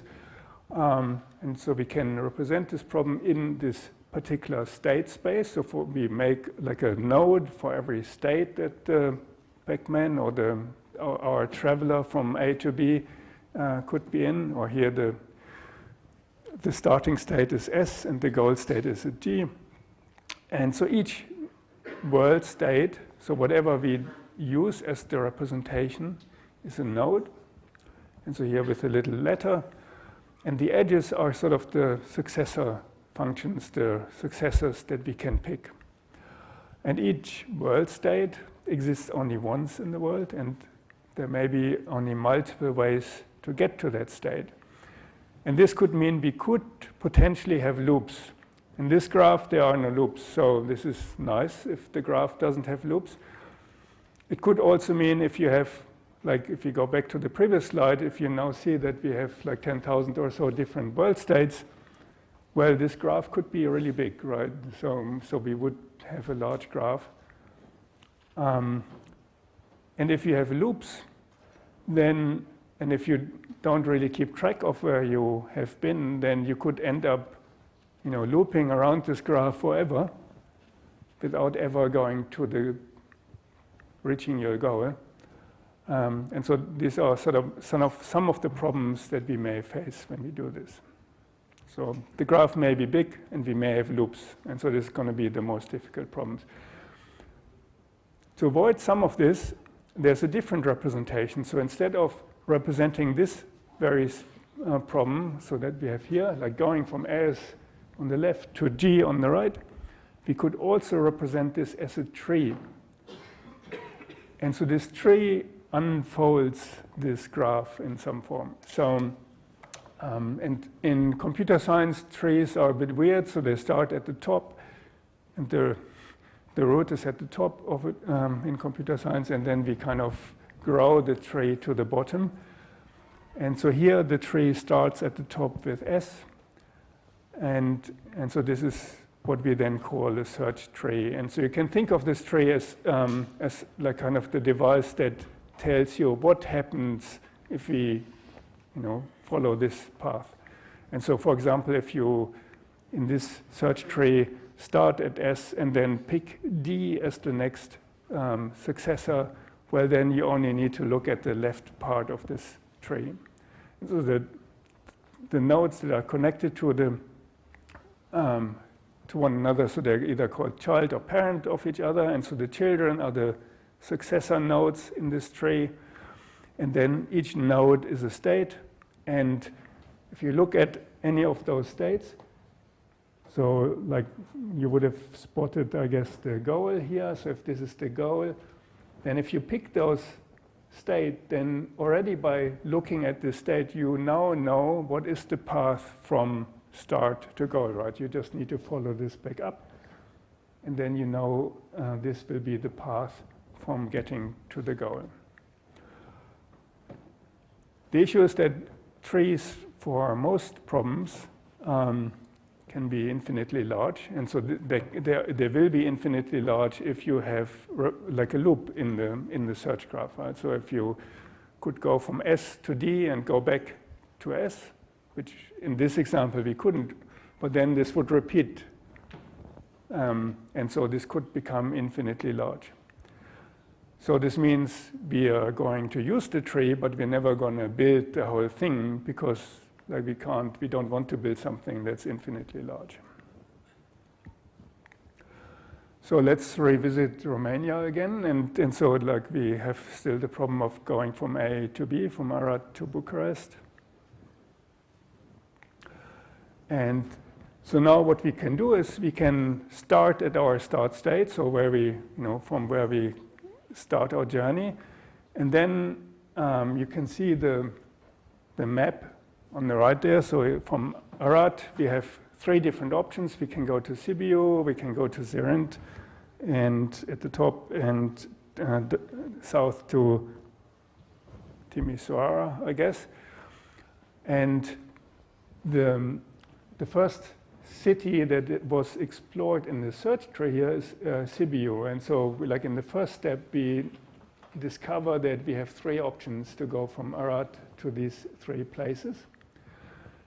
And then we continue explore, and so we just, for whatever reason, we picked Sibiu as the first one, and from Sibiu there are 4 different next states, including going back, right? So here's our loop, and so you can see that this would infinitely long continue. But we can now choose to expand the potential plan, and so the way we choose the next one to expand, this will determine what kind of search we are going to see. And this part here, so the things that we have just unfolded or where we stopped exploring, so this is what we would call the frontier of this search tree, or sometimes called the fringe also. So like you would see both depending on which books or what literature you look at. And so here are the ones that we just explored, and we haven't looked further yet. So the light shaded green ones, so these are the ones that we could potentially pick next. And so far we haven't reached Bucharest yet, and so these are all partial plans, and you could now pick any of those to continue your partial plan. But the idea is obviously that we don't want to expand all of this, because in this example here, the tree would be infinitely large because we would run around in circles in some of the, between 2 cities for some of those. So we want to expand as few of those tree nodes as possible. And so with this, we can already define a first pseudo algorithm, if we like. And so this is not one that will be working just yet. So we will need to define a few more small things, but this is kind of the general idea of pretty much every search method. And so the way this works is that we define that we give this algorithm the problem, and also we have to give this the strategy. And then the idea is that it will return us either a solution or it will tell us, sorry, I can't find anything, and so there is no solution. And the first thing we do is we initialize the search tree, and so using the initial state, so we start in A. This is our initial state of the problem, and then we loop around, and we look at, are there ways to go from A or from the current state that we're in to anywhere else? If there's nowhere to go to, well, then we're finished, right? So we can't do anything anymore, and by now we haven't found the solution, so then we should tell the function who's calling us or the user that, sorry, there's nothing to be found here, that's a failure. But if there's still something to explore, well, then we have to pick one of those leaves, so one of those options at the frontier, at this fringe, to expand. So we have to look into the next city and where do we can go from there, right? And the way we pick this, we want this according to the strategy that we pass into this tree search. And so this part we haven't just talked about yet, so we will look at different strategies on the next slides. But in some way we're going to pick one of those nodes, and if this node contains the goal state, well, then we found the solution and we return the solution. If this node does not contain the goal state, well, then we have to continue expanding, and we add the next nodes to the nodes that we still have to look at. So they will then become part of this new frontier, of this new fringe. And so that is basically how all the search methods work that we're going to look at. And the only thing that will change is how are we going to pick the next one. So the main question here is, which nodes on the frontier do we explore next? And so again, just to repeat this, the way this works is we have a frontier. At the beginning, the frontier is just the start state where we are, so the city A. And then we choose wherever we can go next. And we test, is this a goal? And then we expand this. Well, sorry. We choose the node that one of the nodes that's in the frontier. And so at the beginning, this is just the start state. And so we pick that node and we test, well, is the start state also the goal state? No. Then we expand this. So we look at the neighboring cities and we add those as a successor, and they will now be part of the frontier. And then we go back to the beginning, and then we pick one of those nodes in the new frontier and check if they are part of the goal. And we keep on expanding until we found something or we cannot expand anymore. And so, in this example here, so on the right, on the top, you have your search problem, and the problem is we are here, we want to go to here, to the goal state, and that is now also the complete tree expanded. So normally we don't do this, but I've done this here because it was possible and because it shows the size of the problem. And so initially we would start with S, so this is where our search begins. And so we have to pick this because that's the only node in the frontier, and we then expand this. And so now we add the three possible neighbors to the frontier. So these are now part of the frontier. So we have D, E, and P. And again, then we need to pick one of those. And let's say we happen to pick a D. And this is, D is not our goal, so we have to expand this again. And so then we add B, C, and E to the frontier. So these are the next three ones. And then let's say we pick E as one of the next. E again expands to H and R, and so these are these two. And then we picked R as one of the next ones. Then we only can pick F, so F is part of the frontier now. And then there's two options, and just to cut this a little bit short, so now obviously we found the path to G, right? And so the only choice that we made was which node to expand next, right? And so everything else was determined already by this search method that we've done before. And so the node that I picked was more or less randomly now to keep the example reasonably short, so to not bore you too much. Depth first search is now our first strategy that we look at. So the idea of depth first search is that we expand one of the deepest node first, right? So we try to go as deep as possible. The way you implement this is as a stack, last in, first out. So I think you may have heard data structures before, so then you would know what a stack is or what a last in, first out structure is. So whatever you put in first into this structure, whatever you put in as the the most recent thing into this structure is the first thing that you look at again. So the first things that we put in are P, E, and D. And so if we put into the stack, so we expand it from S, and if we put them in this order from P, E, and D, then D is the next one that we expand, right? So because D was the last one we put in, it's the first one we look at now. So D we're going to look at first. So then let's say from D on, we expand now to E, C, and B. And so these are the three options that we have here. So E we put in first, C we put in second, B we put in last. Last in, first out, so we're going to look at B now as the next thing. There's not much choice that we have now. From B we can only look at A as the successor. So then we hit a dead end. We haven't reached the goal yet. So then we need to look at the next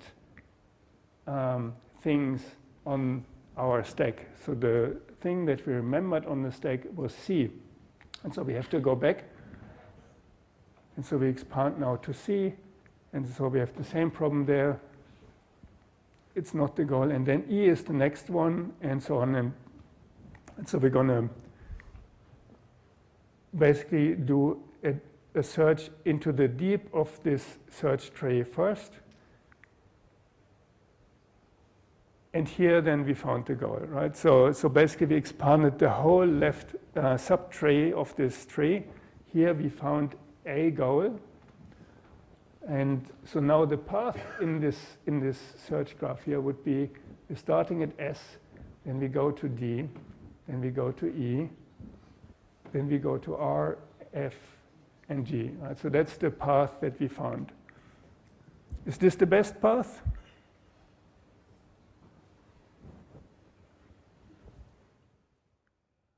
It depends really on how we define best, right? But if you like here, we haven't got any distance information, so the only thing that we can say is it's definitely not the path with the shortest number of actions, right? So there would have been a shorter path. So if you go from S to D and E, well, you could have also taken just one step from S to E, right? But we haven't done this. We have done S, D, and E. That other solution was in this part of the tree here. Right? So here we would have picked the shorter path. But our depth first search, well, by the way I've chosen now the order, right? So we expanded this here, and so this is the first we found, and this will be returned as the solution. So yes, it found a solution. Maybe it didn't find the best solution. And so these sort of questions are questions that you ask about different search algorithms, right? So like different search algorithms have different properties. And so the first question that you are interested in if you create a new search algorithm is it complete? Which means if there is a solution, does it actually find the solution? And the second question is the one that I just asked. So is this the best path that we found? So is this method guaranteed to find the least cost path? And then there are more complicated questions like, well, can I say anything about time complexity, like how many steps, compute time does it actually take? How much memory of my computer does it actually take, right? And so you can kind of think about this in this, cartoon version here of the graph. So how difficult the problem is will depend on how many different options you have at every city, right? If you can go from one city to many different other places, well, then the search may become very complicated. If you only have a few choices, well, then your search tree will be very small. And so the branching factor, so B here, basically tells you something about how many different choices you have on average at every different city or whatever decision, whatever world state we're looking at. The second factor that is important for this is the number of levels that this search tree has. So if it's a very deep tree, well, then obviously you may end up finding your solution only at the very bottom of this, and so this could potentially take quite long. If the tree is not very deep, then you may find it quicker. And like we talked before, potentially some of those search trees could be infinitely large, and so the maximum depth is in fact infinite. And then it depends also where your solutions are hidden. So like we have seen in the previous slide, we found sort of this solution here on the left that was buried more deeper in the tree, but we have ignored the one that was further up in the tree. And if you heard anything about complexity in computer science, I think you might have heard about this. So there's this O notation, which kind of tells you something about the order of the difficulty of the problem. And so that's sometimes written like this. And it's an estimate of how difficult the problem is. And you can sort of estimate this here by saying, well, at every level you multiply basically the number of things that you need to consider by the branching factor, so by B. And overall, the complexity is B to the power of M, right? So this kind of describes somehow a rough approximation of how difficult the problem is.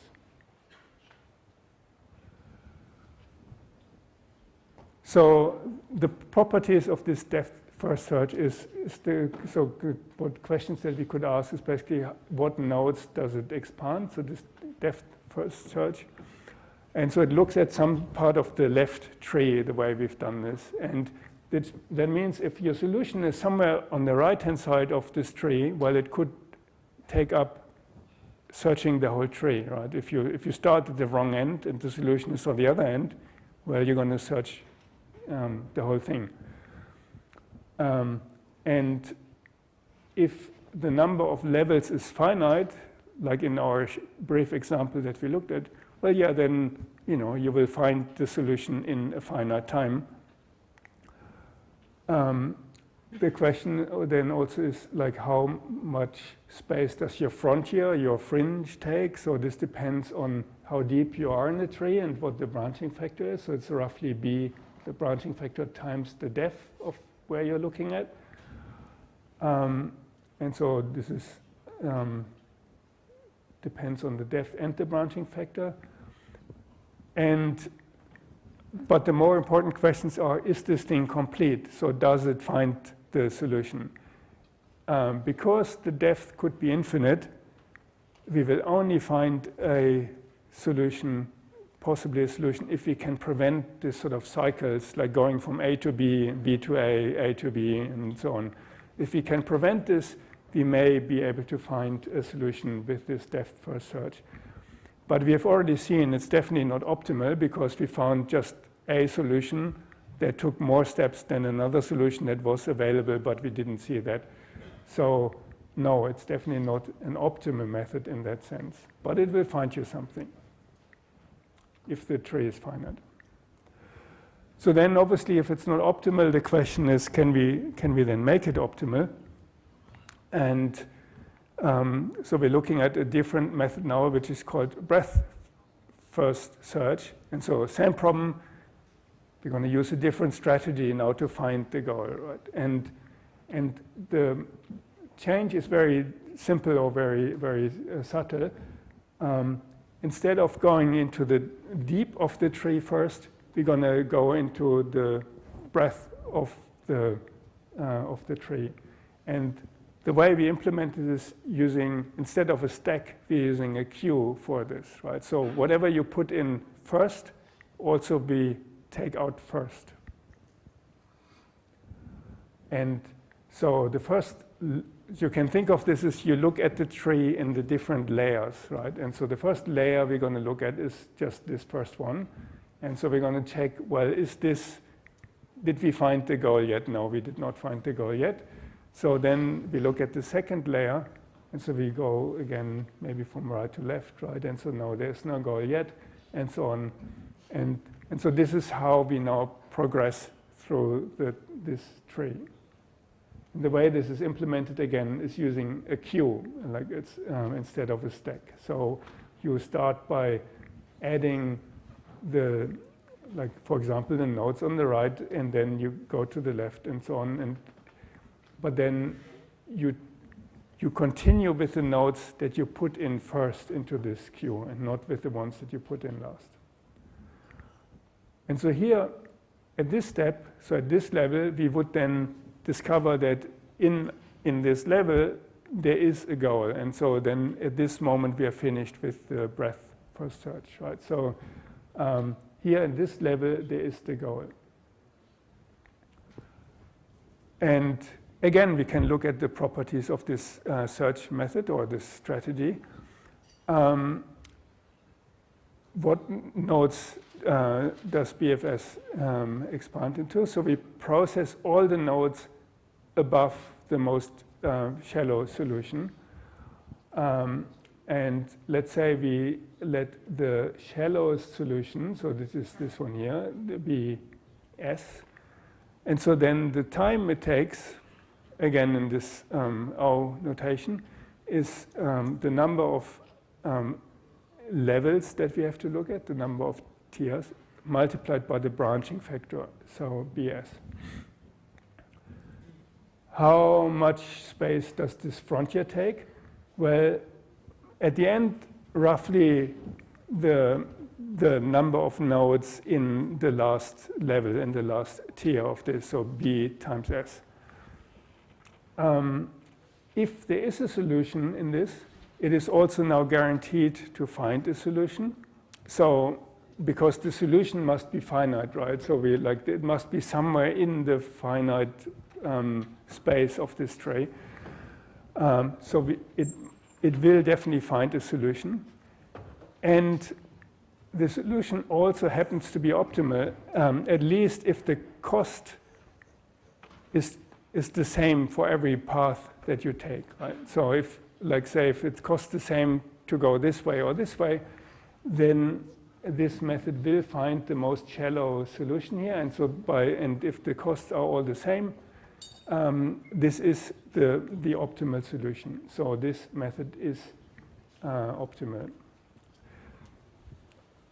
It stops being optimal when we have to consider the cost. And so again, if you have an example where the path, say in the time it takes or the distance, then you're not necessarily interested in the fewest number of steps.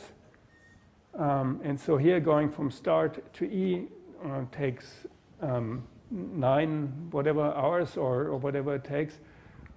But you could get there faster or cheaper by going to D and then to E, because that only costs you 5 in total, right? So if you have costs annotated to your graph, well, then your breadth first search will not find the least cost path.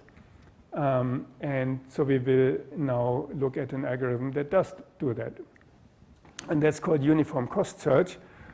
And the only thing that changes again is the same method again, but it is expanding the cheapest node first instead of the first one or the last one that we put in. And so just to explain this here, so we have the same example here with the cost annotated. And so let's say we put in, so in the first level, obviously, we have the start node. Doesn't cost us anything to go there because we're already there. But then we have three choices. We could go to P or E or D. The first one that we look at now is the cheapest one. So we look at P, right? So that doesn't cost as much as any of the others. And we would expand this from there. But then, unfortunately, the next step costs us 15 to go from P to Q. So the cumulative cost is now 16, which is larger than any of the other costs that we looked at so far. So we would switch now from expanding here further. Well, not really possible anyway, but we would now switch to look at D because that was the cheapest solution so far. And from D onwards, we have, again, a couple of different options. We would be able to look at B or C or E. B is the first one that we look at because it's the cheapest one. And eventually, then we're going to find the path that finds our goal here in this rightmost path. So instead of considering the number of actions, this method, so this uniform cost search, is looking at the different costs it takes to go from A to B. And it's adding them up and considering those. So the frontier at the start is this and considering the cost. Again, we can look at the different properties of this. The question is, which node do we expand? Well, we expand those with the cost that is less than the cheapest solution. So we process all the nodes with the cost less than the cheapest solution. And you can, again, like this is like an estimate here. So what does the solution cost? So oftentimes in computer science or in machine learning also, we put a star next to solutions that are optimal, so or that are the solution.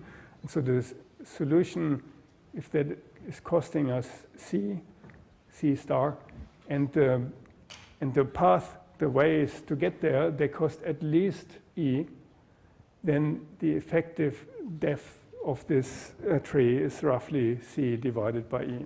And the time it takes, it depends on the number of possibilities that you have at each node. So this is B, your branching factor, and you multiply this by the cost and divide by the effective depth.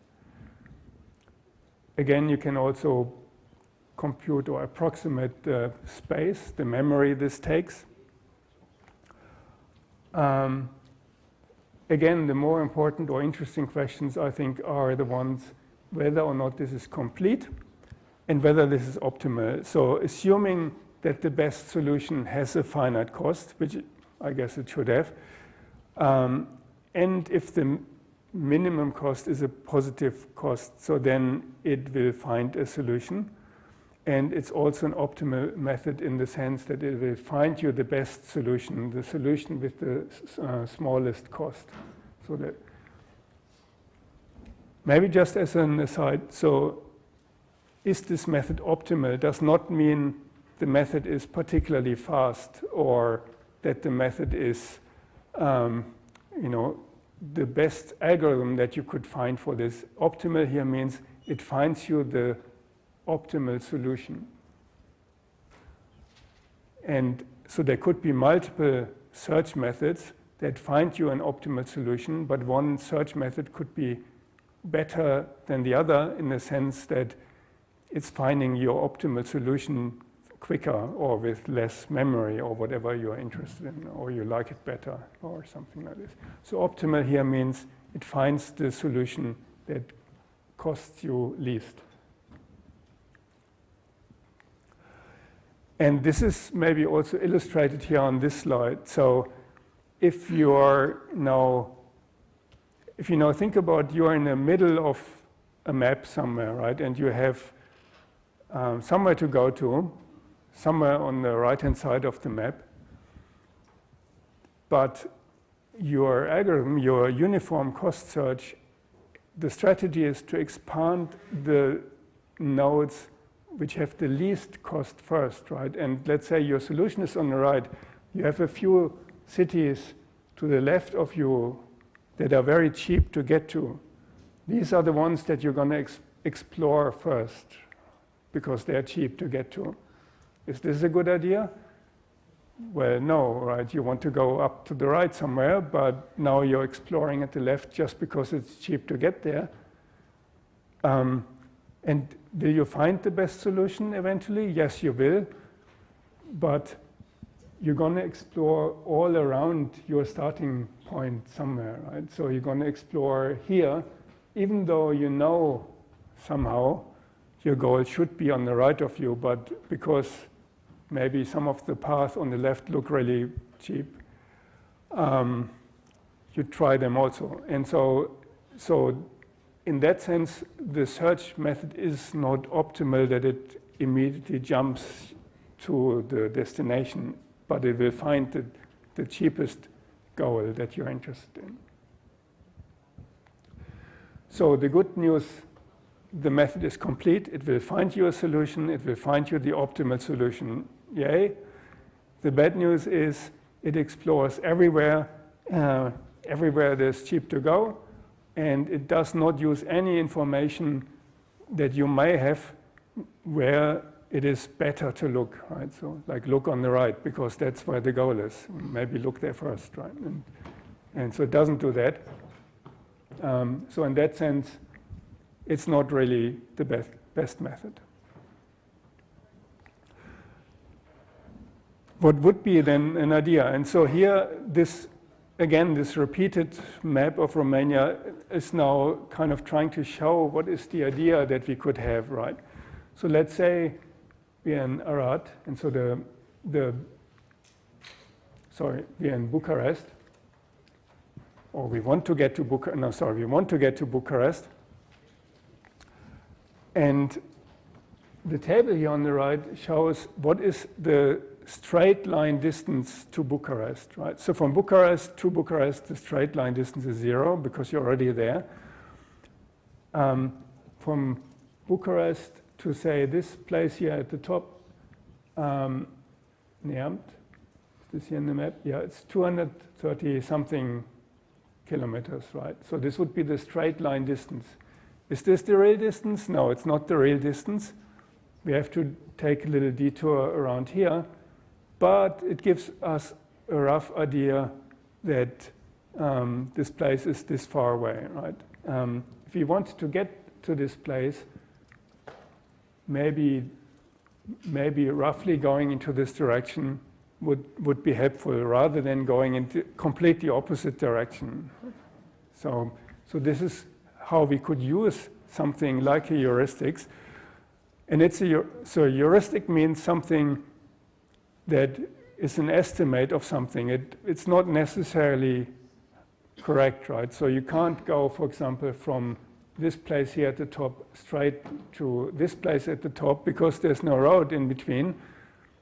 The straight line distance will be reasonably short, but in fact you have to go all the way down and up. So it will not tell you really how far away these cities are for your travels, but it will give you a rough idea how close are these cities together. What if we could use something like this for a search, right? So as a kind of guidance to tell the search method, well, if there's one place that looks closer than the other place, maybe look at this one first, right? If you only do this, so if you only look at the places that look really promising, then this is called greedy search because now you're getting greedy, right? So you want to, oh, this looks like the shortest path, let's take this. And so the strategy now would be to expand the node that you think is closest to the goal state. And the heuristics here for a map, which is kind of what you would do if you don't really know the map of a city, if you're new to a city, right, and you get the idea, then you estimate, oh, I think this is roughly this, so this is where I should be going, and I try to find my way somehow, and so this is how we would navigate, right? And so that's how we like to estimate things. And the best first take, so if you do this, and if you have multiple goals, then it will take you straight to that goal, right? And so the best case is you will get straight away to the best goal that you can find by this. It may not be the optimal one.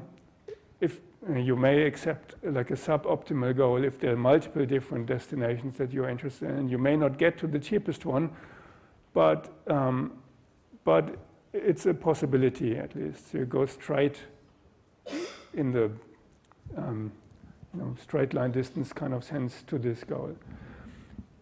In the worst case, if there is no road actually, then it will completely misguide you. So it will tell you go right, but there's no connection to the right. And in fact, you would have to go left and all around something, and it will misguide you, and then you will end up taking a longer path. So you could get unlucky with this method, but I guess that's what we would call unlucky then. So, and this is the greedy search.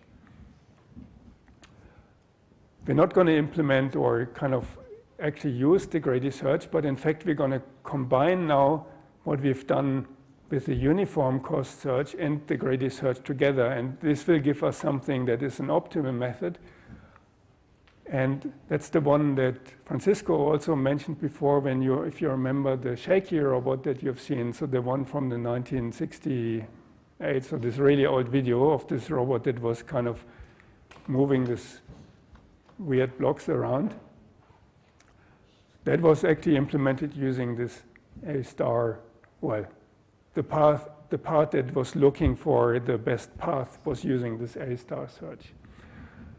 And so the combination here is that, so if this is our search problem here, so we want to go from the start to the goal. We're now combining the cost that we have gone so far. So you take steps and you count in your head the cost that you already have expended, like the kilometers that you already walked. You count those. And so you count those in this function or variable g here. And so at the start you haven't gone anywhere yet, you haven't expended anything, so your cost so far is 0. But you have this estimate of how far is the city that I want to get to away, and this may be 6, for example, here. And you add those up. And then you expand these two possibilities. So you have the node A that you could go into, or the node E. And they have different costs that they incur. And so the distance from S to E is 9, right? So it takes 9 steps to go to E. And the estimated cost to the goal from E is only 1. It's wrong, but the cost is in fact higher, but the estimate, because they're kind of close, it's 1. So the combined cost of those is 9 plus 1 is 10. Here the combined cost is 1 because, the combined cost is 6 because the actual distance is 1 that you take, so from S to A.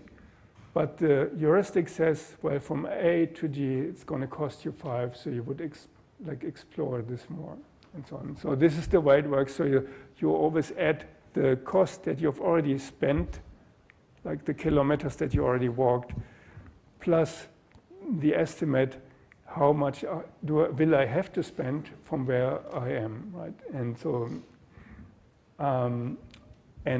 this way you combine this greedy search. You're using these heuristics to guide the next steps, but you also take into account the cost that you already spent.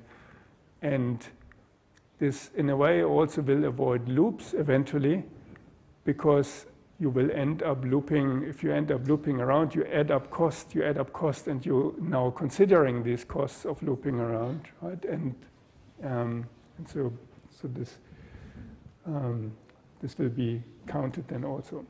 And so this A star, so this is called A star, basically orders by the sum of those two methods. And so it's using the total estimated cost of cost so far and estimated cost from there to the goal.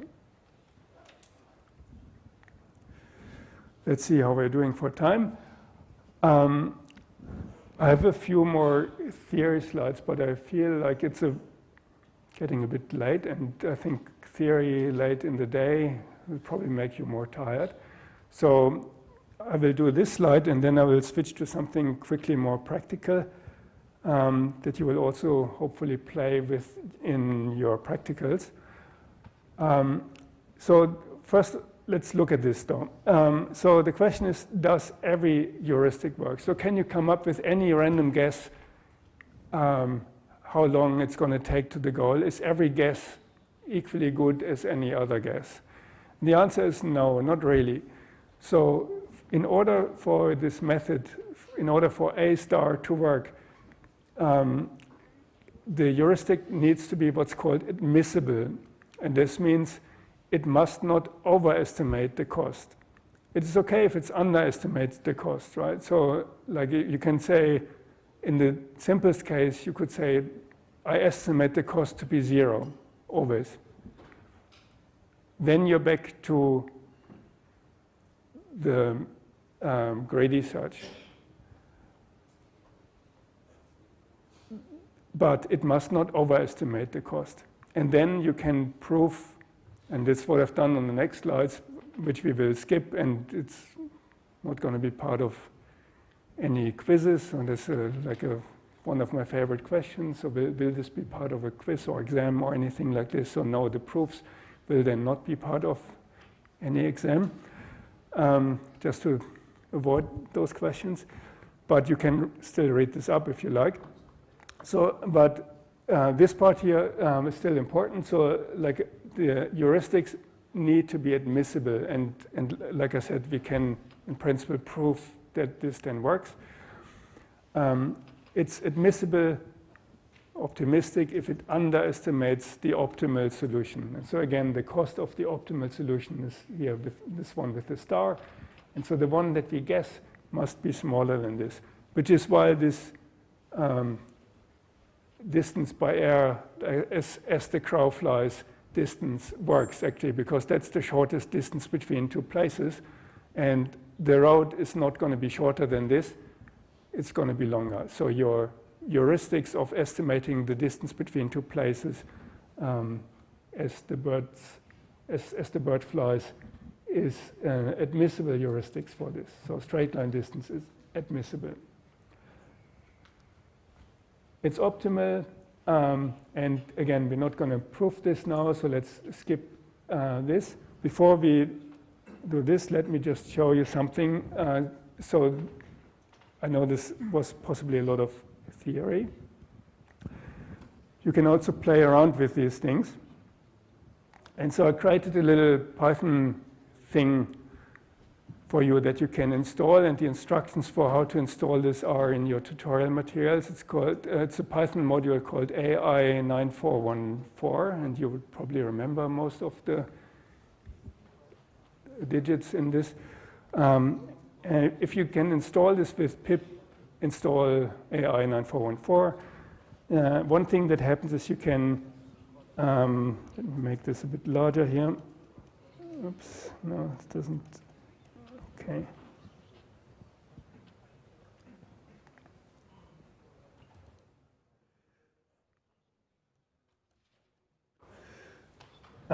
One thing you can do is you can run a command that is then called AI9414, and you can list the number of demos that are available. And so this is then what it does. So the number of demos available, and you can then select one of those, and you can say demo, and for example, if you want to pick, let's pick A star, for example. You can then pick this. It will start up your browser, and they give you examples. And there are two things that you can do with this. So the first one, that's easy enough for everyone to do, is you can just run those examples. And so on the right-hand side, you have another search problem. And so the problem is to get from S to G. And on the left-hand side, you will see the search tree. And so what you can do is you can use the buttons here to just step through this, right? And so then you see how the search actually works. And you can, if you get bored, you can also just press play, and then it plays automatically for you. And you can see how this search tree expands. And so where is this A* method now looking? And so let's wait until this finds the target eventually. And so you can then see it's also backtracking. It kind of like thinks it maybe finds a different solution. Like I said, it's not guaranteed to find this solution in the quickest way. It's just guaranteed to find the quickest solution.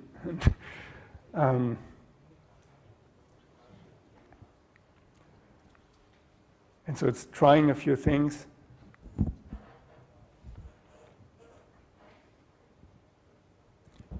And so now we found a solution, and ta-da, it's finished. And so this is then the path. So that's one thing that you can do with this. And there are the other examples in this, so you can also try the breadth first search, the depth first search, the uniform cost search, and probably a few more that we haven't talked about. Another way to play with this is you can click on this button here, and then you download a Python program, and this, it's kind of a stub. And so this is what I ask you to do in the tutorials with your tutors. There's a to-do in this Python stub, and the to-do is to basically complete the search method. And so your job is then to implement the search method. Don't start with A*, start with the maybe simpler ones first. And what you can do then is you can run this Python code, and you can then switch here to from the mode playback to live Python. And when you run your code and you press then solve with Python, so now I'm not running the solution at the moment, but then you can test your solution here, and you can basically step by step go through your solution, and it will show you what your method is doing rather than what the correct solution is doing. And so, the only thing that you need to implement is the search, and you don't need to worry about the visualization of this and nothing else. So there's more explanation in the material for your tutorials.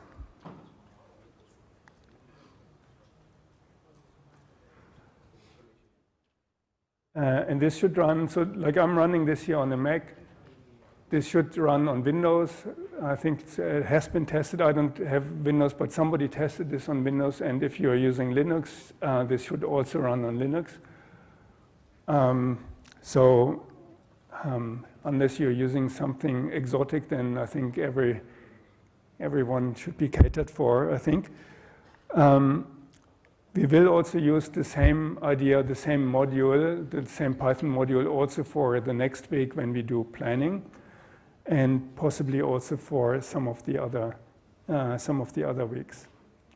Let's go quickly back to the slides. We're almost finished.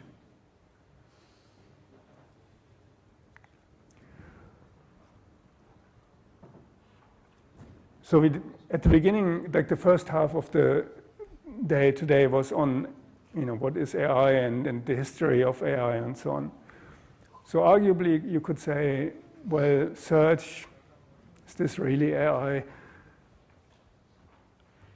This was deliberately simple today. So like to get a robot to do something, we will need some of those things, right? And whether or not you call this AI, well, it's a matter of definition, and you can argue very long about this. It's part of the AI textbooks, because that's where we start with AI. But it's also used in some of the next lectures as an ingredient to the planning methods that we do next. So planning is another topic in AI. And like now you may think, well, we can now move the robot, we can find the way for the robot from A to B, so now we can implement our delivery robot. Right? The problem is that there's still something missing for this. So we can move from one place to the next place, and we can reach the destination, and we can find even the cheapest path from A to B. But there's unfortunately more problems that we have to solve for this. So if your robot actually needs to deliver something, then the problems that we look at will be something like this. So there may be a parcel in one room, the door to one room may be locked, and the key card is in another room. The robot has to carry now the parcel from one room to the other. And in some cases, the robot may also only be able to carry one item, so either the key or the parcel or something like this, right? So the question is now, how do we solve this? The search doesn't do this. The search would find us the way to the parcel or would find us the way to the key. But now we need to organize, what do we do first? Do we unlock the door first? Do we pick up the key first? Or what do we do? And so that problem is called a planning problem. And so that's the problem that we're trying to solve next week. So in the lecture from next week. So next week in the tutorials, you will still try to solve the search problem. But then in the lecture next week, we will think about how to solve the planning problem. And this week, the states that we looked at were locations of the robot, and our actions were movements, and the goal was really the destination of us. In planning, the states are, instead of searching over places, we will search over facts in the world, or of the world, or about the world. And our actions now will get preconditions, like you can only open the door, so you can only unlock the door if you have the key, right? Like you cannot unlock the door without the key. And the actions will also have effects. If you unlock the door, well, then the door is unlocked and you can open it. And the goal is a set of conditions. And so the question then is, again, going back to the beginning of the search thing, how do we represent this? So representation, again, is important. And the search will be important because we need to now search for a valid plan rather than from a path from A to B. So hopefully what you should know after this, or at the very latest after your tutorials, is what is an agent in AI, not the James Bond one. How do we formulate a problem for search, and what's the difference between a state space and a search tree, and how do these different search methods actually differ? What's the heuristic, and what's the intuition, at least, behind this A-star search? And with this, we are finished for today. Thank you very much.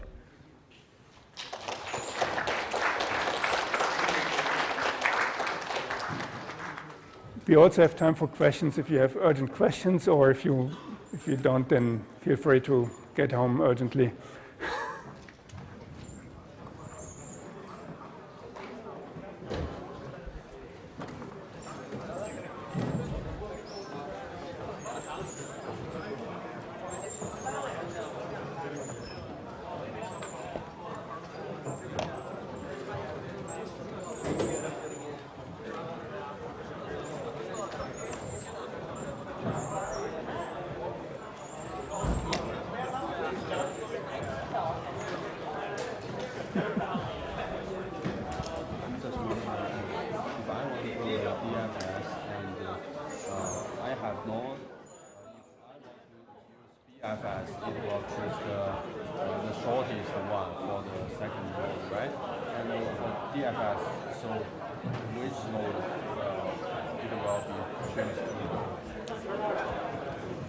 Good question. So for depth first search, I made this example.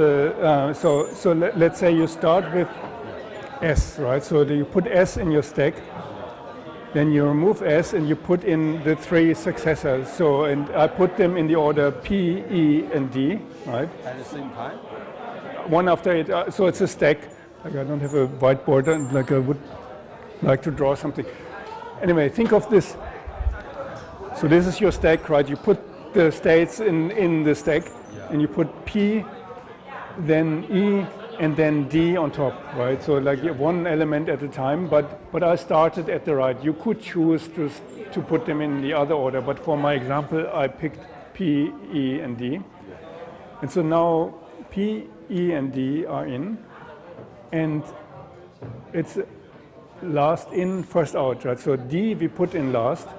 So if we remove D, the other two are still in, right? So we look at D, and then we expand D again, and we put on top of those, we put E, C, and B, right? So now we've got P, E, and then E, C, and B, right? So they are now all on top of each other. It's a stack, yeah. And then you remove the top of the stack, and so B will be at the top of the stack, and so you remove this, and then you put A. And there's nothing to do from A, so remove that again.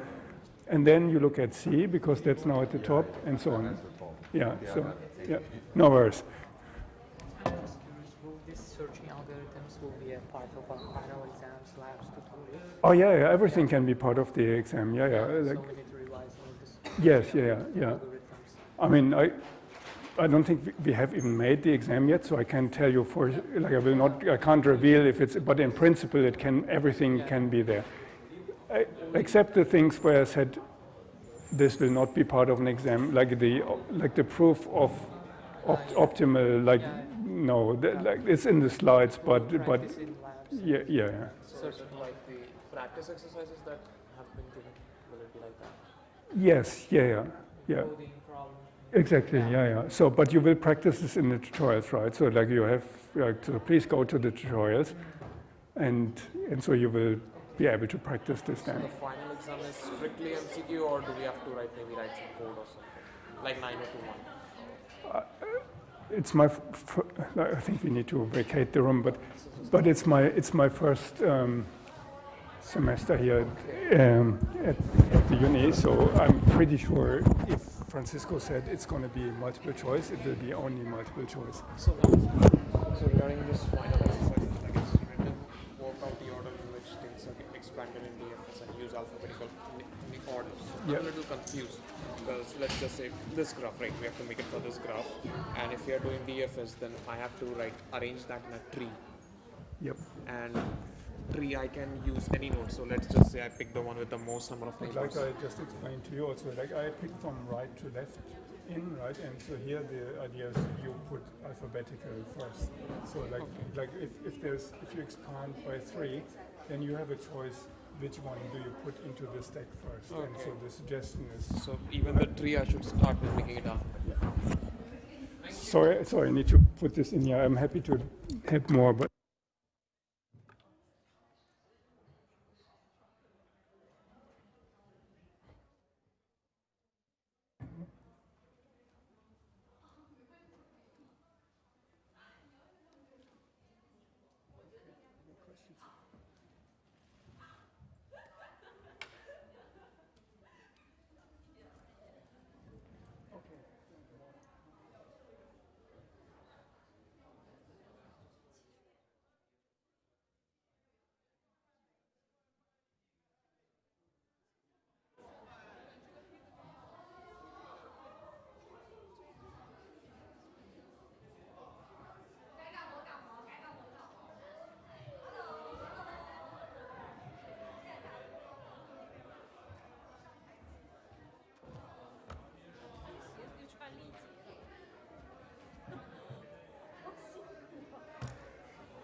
准备好发言了吗？今天？已经跟他们试过了。还有试过，我靠！你是没记住的，你点好的，我操！你上去一张嘴就随便扒拉出来。